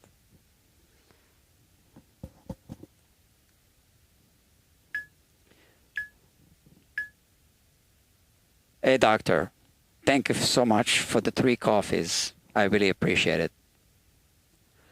So now this goes here. And you can watch it. Hey doctor, thank you so much for the 3 coffees. I really appreciate it. Okay, and I will post it, and here I can write a comment. Now I'm not good at typing on the touch screen, so I'm just going to do this. I'm going to use technology. Sorry. Microphone, yeah. Thank you so much, doctor, comma. I will make sure to brew not 1, comma, not 2, comma, but 3 coffees tomorrow morning, period. I need to do some editing.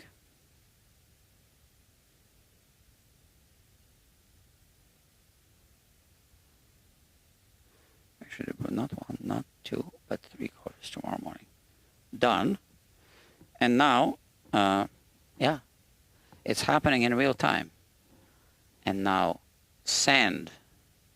That's it. All right. So thank you.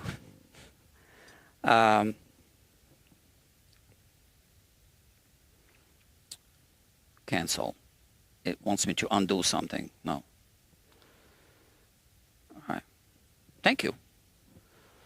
Yeah, so like I said, I'm going to clean the fingerboard. And look, I got a grin. Smiley face with a grin. No, thank you. I really appreciate it. So I am in the process of doing a scary thing. So I keep track of my expenses, right?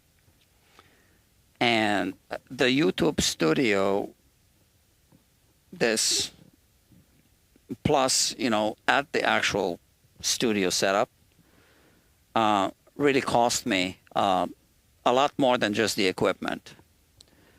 So first, the equipment is expensive, and then you always buy equipment that you don't end up needing, including cables that just don't work out.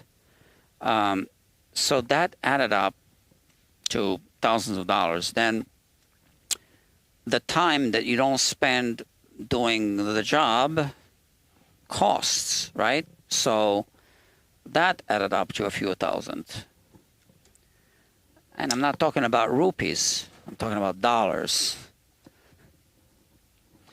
So I can assure you that every penny of any contribution that anyone makes is 100% being used to pay for what I'm doing.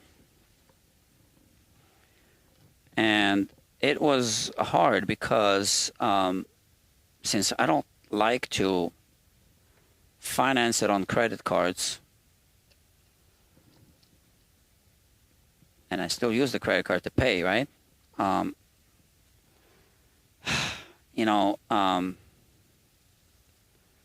Some months were really hard. Let me put it this way. And I didn't buy the most expensive equipment, but also I didn't buy the cheapest.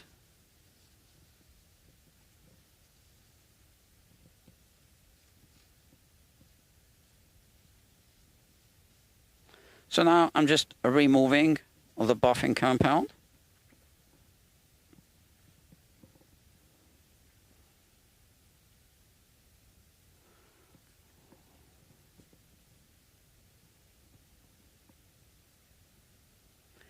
see, I have, this is called a Stream Deck. So the switcher's right there. Stream Deck is right here. And I can show it to you here. It looks like this, right? But you see, I have 8 cameras. And so the microscope is a camera, right? And I have 4 buttons to switch. This is to switch instantaneously, 1 second delay. I don't know how many seconds, and then this is a 5-second delay. So now when I do one of those, I select the camera, and now I'm away from here, and it's going to switch like this with a delay. So that's a really good experience for the viewers, right? So now I'm going to do the same thing. So I already selected camera 2, because if I switch it on the switcher, it does it right away, like the first button there, right? But when I'm here, I can, talk to you, and this almost goes unnoticed. And by the time, so now both hands are here. They're not on the switcher. So here it is. I'm removing whatever is there, mostly on the sides, right? So I removed a lot of it already, right? This dirty stuff. And you see, so now my hand goes to the switcher, but now the hands are back, right? And I'm working, and now it's switched. So good experience. That's called the Stream Deck. Elgato Stream Deck. It can do a lot more than what I just showed you. But it's a fantastic little tool or piece of equipment.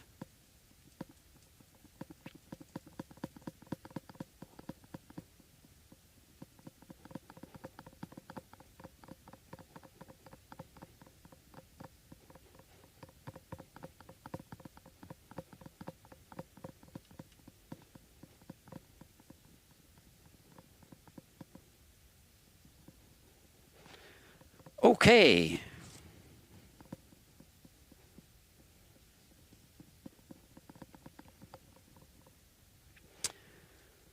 So I'll keep removing the residue. And by the way, I did remove the pick guard.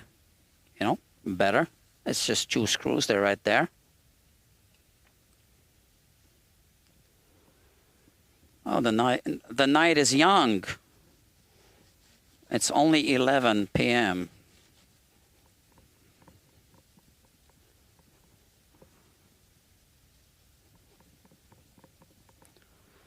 And my pants keep falling off.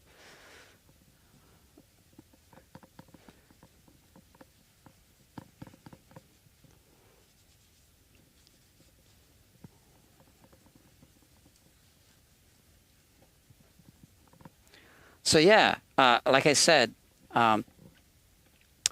it is the first time that I did this instantaneous post on the Buy Me a Coffee thing. And I had that planned out because I actually came up with the idea last time I was posting a thank you video. I said, oh man, I could have done it during the live stream. So I said, okay, next time. And I was at my computer and a notification popped up about the Buy Me a Coffee thing. So I said, okay, so this is when it's happening. And I'm actually really glad that it happened on this day because it's August 23rd. It's a good day. And tomorrow's going to be another good day. Oh, my watch is reminding me to go to bed. Oh, no, it says charge the battery before going to bed. Oh, okay. All right, so let's charge it right here. I am charging it before going to bed.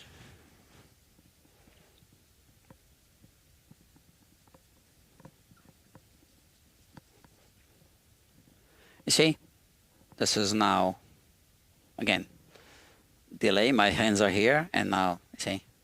So this is the last one. This is from before. And I think we're good the way it is like this. I don't think I need to do any more. So now I showed you how I work with this switcher so that I have these great transitions between, live switching. I mean, it's really amazing what you can do with technology, which I just did again. I know what I wanted to tell you before. Okay.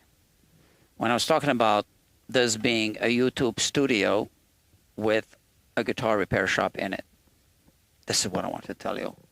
And I did mention this before on live streams. My background is actually in television and video and commercials, and it was a career that I ended for various reasons, not just one reason, but I was actually doing some stuff that you've seen on TV. Let me put it this way.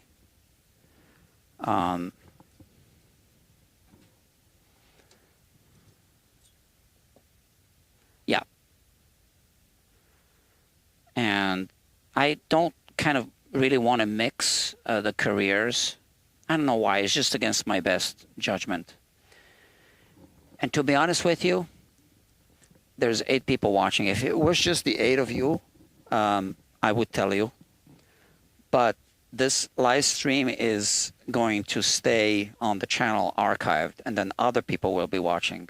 So there is simply no way of me sharing something with an intimate group like this during a live stream and having the information remain between us, right? So I would tell you what it is that some of the projects that I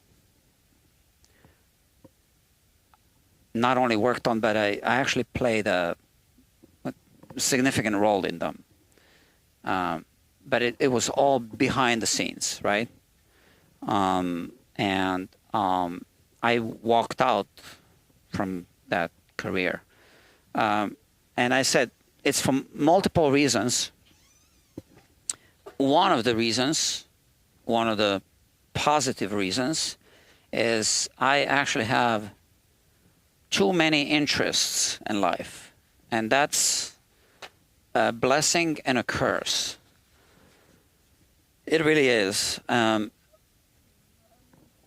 curse, because you can't just focus on one thing. And I don't know if that's like an ADHD, whatever you call that thing, or something, that I'm just like, too many things. I want to pursue too many things. And if I think something is real interesting, I just want to do it. I've always been like that. When I was little, I wanted to be a vet. I never pursued that. I also wanted to be a biologist.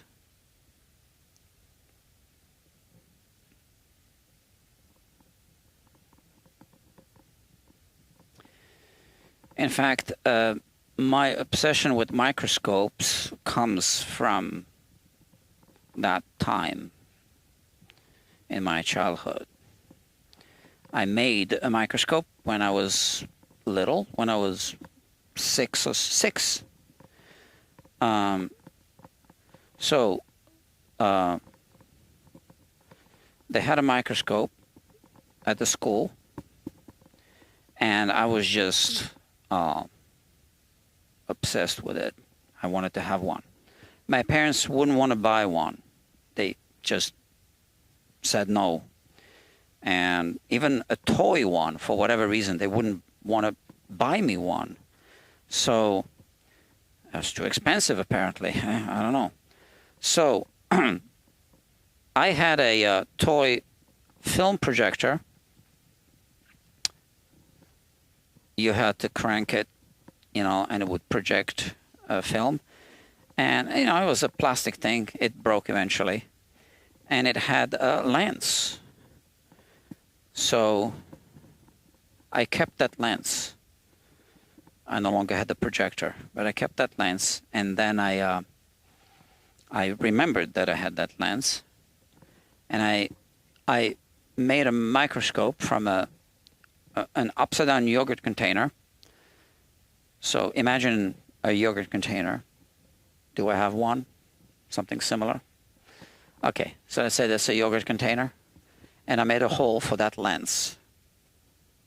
And then I cut a stage for the microscope like this and like that. 45-degree angle, or maybe it wasn't curved, and like that.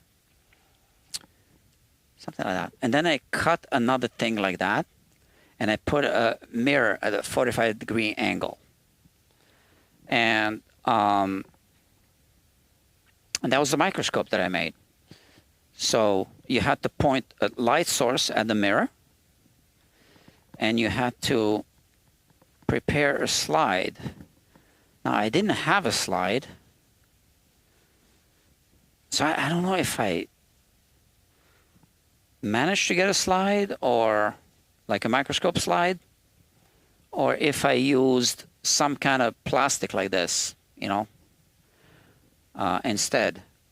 But I made my own specimens, and I would look at them. So I brought the microscope to school, and then that was a big hit.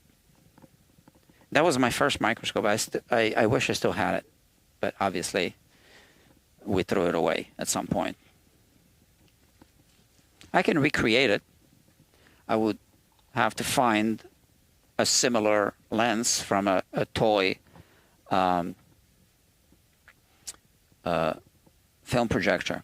So the good thing about that lens was that it kind of had like a funnel for the eyepiece that ended up being like an eyepiece. Like the lens itself was smaller in diameter. It was a little tube, maybe like a lipstick, but it had, a cup, like an upside down cup, like this. Okay, focus.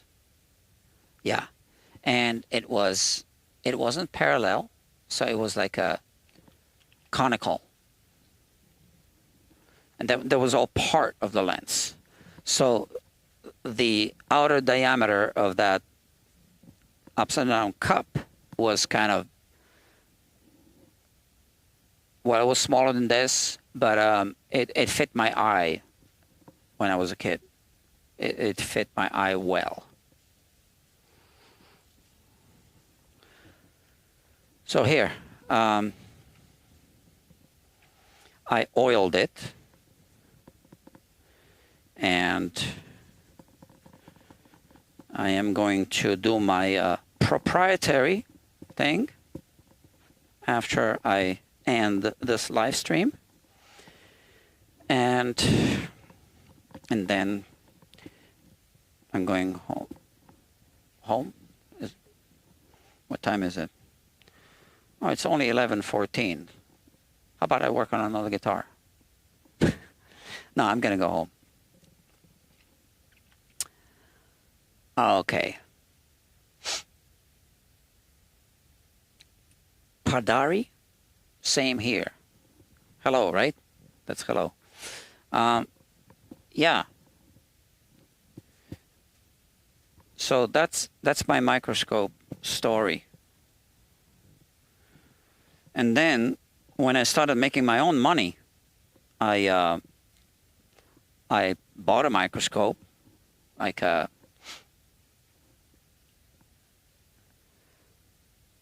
what is it called again? Like a biological microscope. first, what's it called? A compound microscope is called, okay? So that was like a fancy thing, you know, with a stage that you kind of, you know, rotate, not rotate, but you have like, not a motorized stage, but it has like a geared thing, right? It has two things that you turn to align the specimen. I still have it.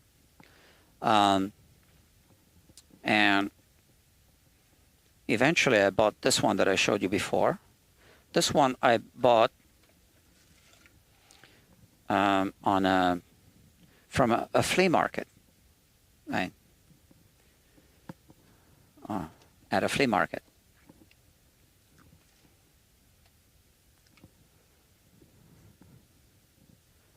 Okay. So I oiled the fingerboard. And now I can remove this.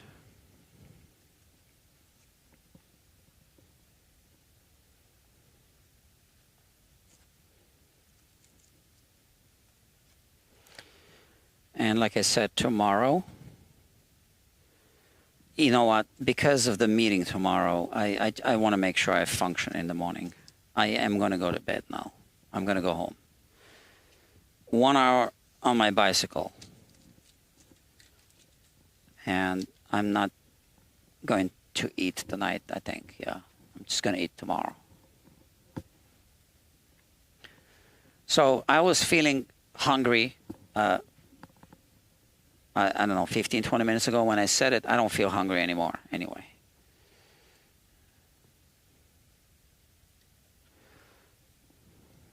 So I'm going to put the pick guard back. 2 screws, are they identical? Yeah, they are. I still separated them.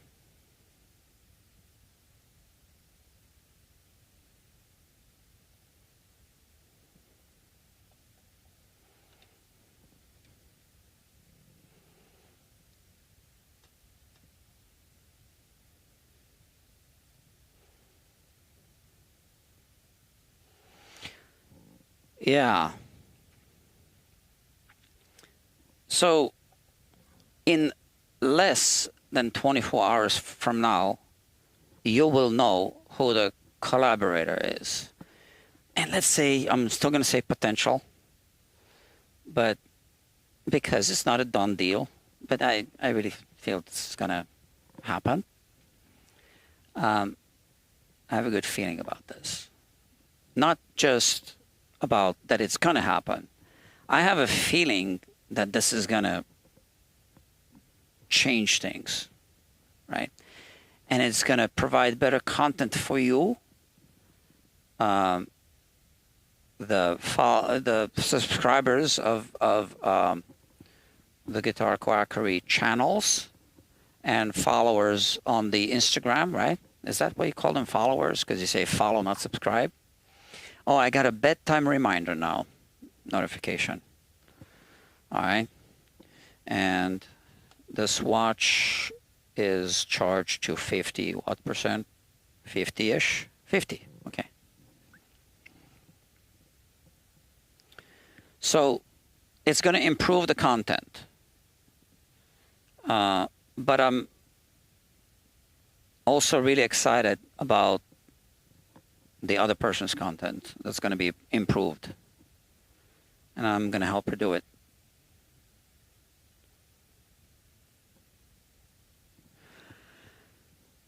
Yeah, I'm going to help her do it.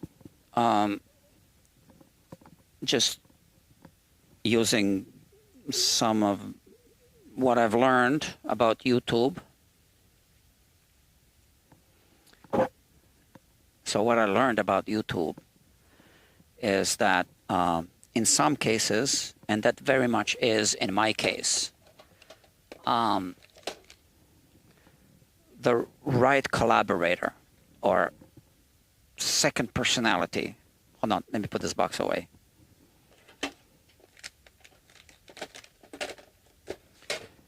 Second personality can make a humongous difference for the channel if used properly, right? If used. I don't want to say used. That sounds like a tool. Yeah, if done properly. Yeah. So, so she's going to be a second personality on some of the videos, in some of the videos. See, another thing I shouldn't forget to do is drink. So I'm going to do it right now, off camera. How about that?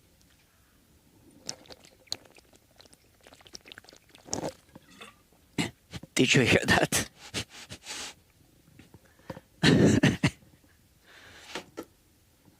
And I need to log it.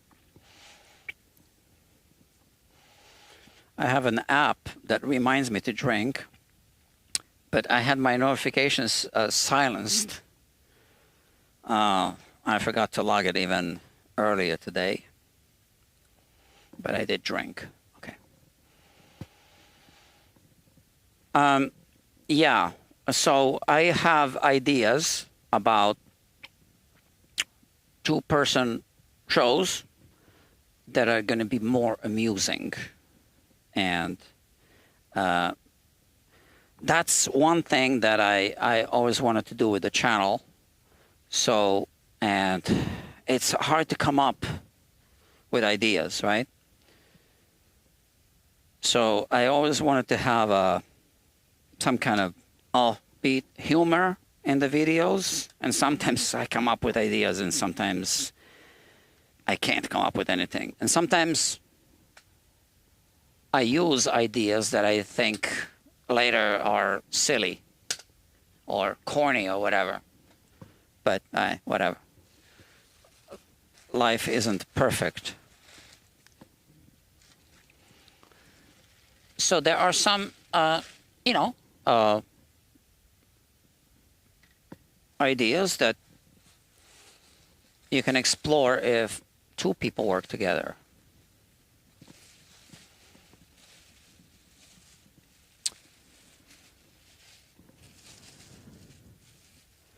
Many comedians have done that, right?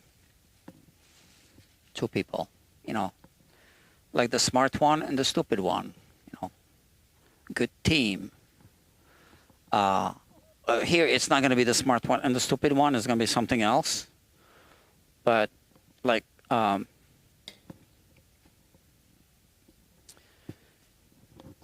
yeah, or the Marx Brothers, right? There's a few of them with personalities. So that's what I want to kind of develop. And here's the thing.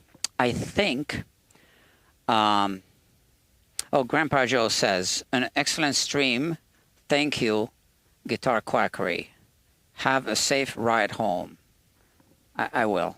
Thank you. I'm happy to hear you enjoyed this live stream. I'm in a good mood. As some of you recall, I wasn't in a good mood a few times in the past because of other things. Just whatever life throws at me.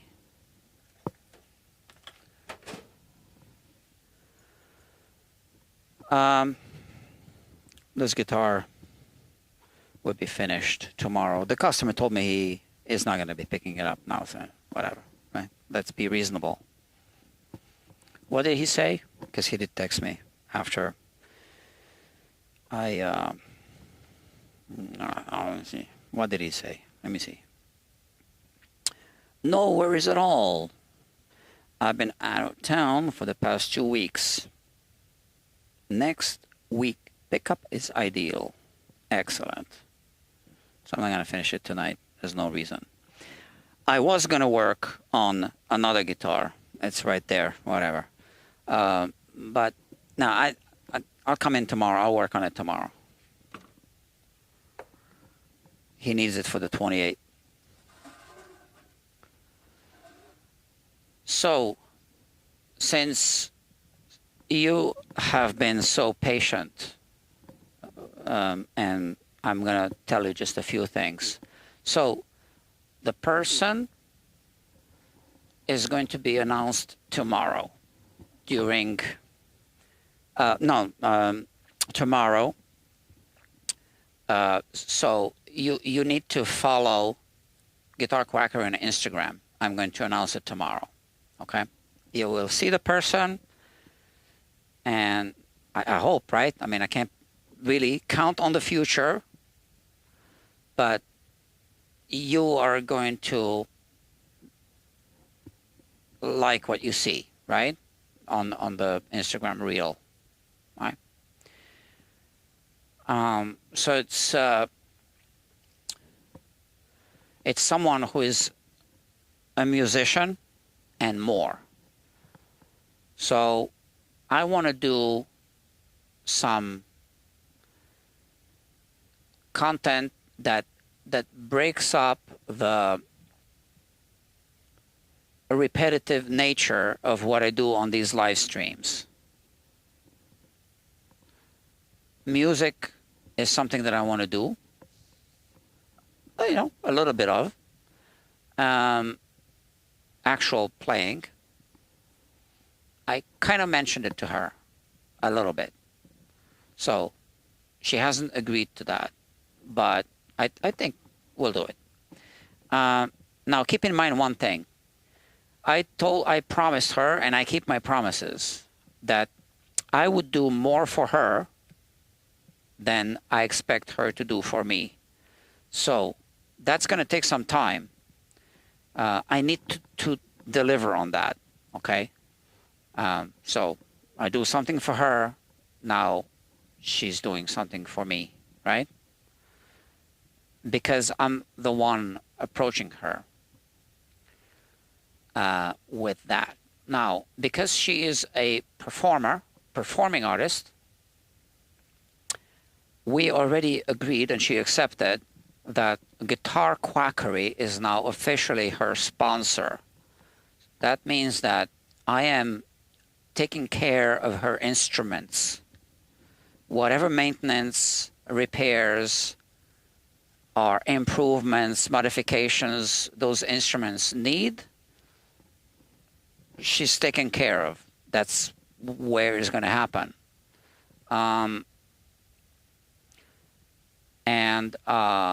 So the sponsorship is an easy deal with her, right? I do that, and then she can wear maybe a Guitar Quackery T-shirt, or she can have a Guitar Quackery mug in her videos.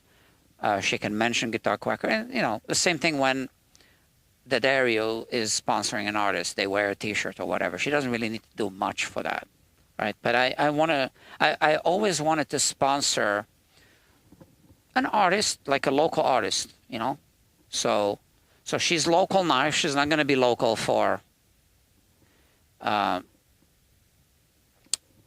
much longer, but she will be coming back to New York because this is New York, right? So whenever she's in New York, that's it. She's taken care of. Any show, whatever it is, I'll be helping her. I'll be her technician, right?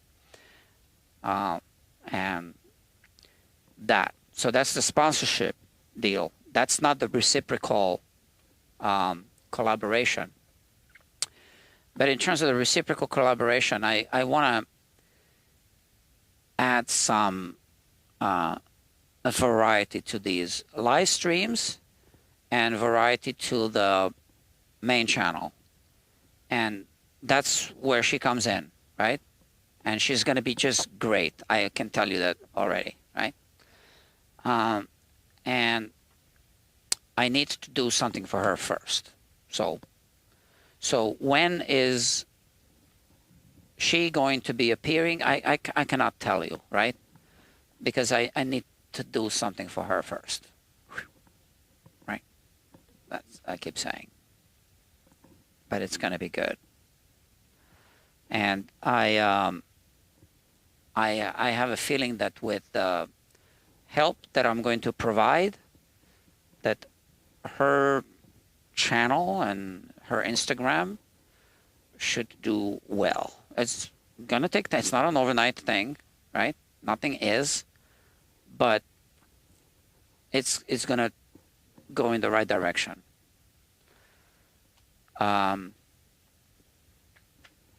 Yeah. I wrote down an old Chinese proverb about that. See, I come up with these proverbs, and then if I don't write them down, I'm working on this one. It really sucks to be a truly talented person and then just to see others succeed. Yeah, that really sucks. That's how I feel she might be feeling. But there's something else. I wrote the proverb somewhere else. Hold on a second. Is that the proverb?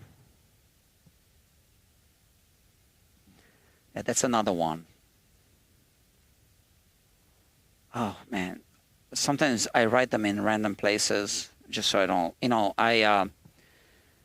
I'm on my bike and then I think of ideas and then I just pull over and then I write it down somewhere. So I'm going to have to read through my notes.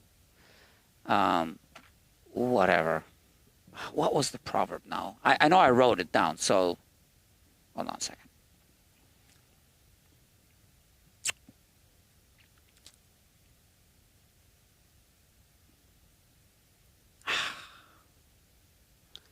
All right, it's late. I know I have it. So, sorry. I can't find it now. And like you guys said, I need to go home and have some sleep. I'll put the guitar in the case. So this customer keeps bringing guitars, which I really appreciate.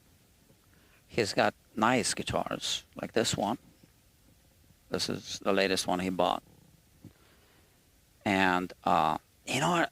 I was just at Chicago Music Exchange in Chicago, and they have this badge. You see how this one says Gibson? They have this badge from Gibson that says Chicago Music Exchange, and then it also says Gibson on it. So I was thinking if I could somehow make a guitar quackery badge for the Gibson guitar. And of course, people would have the option to purchase it. So that's my latest idea. It would have to look like that. So that's a cast, right? So, I don't know. Another project to think about and to figure out how to put it together. Right. Not at the top of my list of priorities, but interesting. Are there any other questions? No, that's it. Okay, you are all tired. Okay, so important reminders. Instagram, Guitar Quackery. So let me see how many followers I got so far. I just started this 2 weeks ago, maybe 10 days ago. 75 followers. Not bad, not spectacular. And I have 46 posts on it. I just made how many posts today? 1, 2, 3 posts today. 1 post yesterday, and then from Chicago, a whole bunch of posts. And the last one, the last one from Chicago was this one. Looks like I'm done with all the guitar business in Chicago, so I'll be home soon. Delta 2767, request takeoff clearance, runway 4L to 2R. Kids, looks like we're clear for takeoff, so we better get going.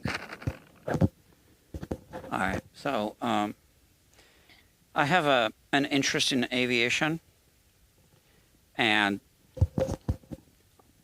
went to talk to the pilots, the captain and the first officer, and I said, I need to do this, okay? So I've been in cockpits before, and I knew that they can say yes, right? As long as the plane is on the ground. And this captain was like really good, right? So he let me seat on the left side, which is the captain's seat, and I recorded this. Okay, so on my trip, the first recording was from. Hey kids, I'm on my way to Chicago right now. On my way. Traveling business class. On my way to Chicago, right?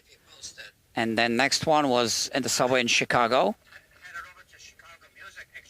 On my way to the music exchange, and then music exchange. So the theme was like that, right? So I was traveling to Chicago, first on the subway in New York, and I said I was traveling business class because I'm going on business, and then on the way back, I recorded my. I'm tired, from the cockpit. It was an Airbus A220. If you're interested, Airbus A220. Okay. So I asked them nicely, okay, and they said yes. And then I showed them the video. Said, "Oh, the captain said, oh, that's so cool." So even he thought it was cool. Yeah, so I'll be posting more content on Instagram, and I know exactly what kind of content I'm going to post, and I'll tell you about one type of content that I'm going to post. I'm going to post short advice videos on, how to do or resolve this or that, or what is the problem with the guitar. If you're, experiencing this problem, it means that, I don't know, if it's buzzing, if the string is buzzing when you play it open, it stops buzzing when you fret it against the first fret. That means the string slot is probably worn down or somebody filed it too low, something, right? So those short little kind of tips, and then inviting the viewer to check out the Guitar Quackery channel. Right? That's the idea. And I'll be posting a lot of news and announcements. And it is late, okay? Yeah, it's almost midnight. It's almost tomorrow. So I'll be home. I'll leave today and I'll arrive tomorrow. Thank you, kids. And it's bedtime.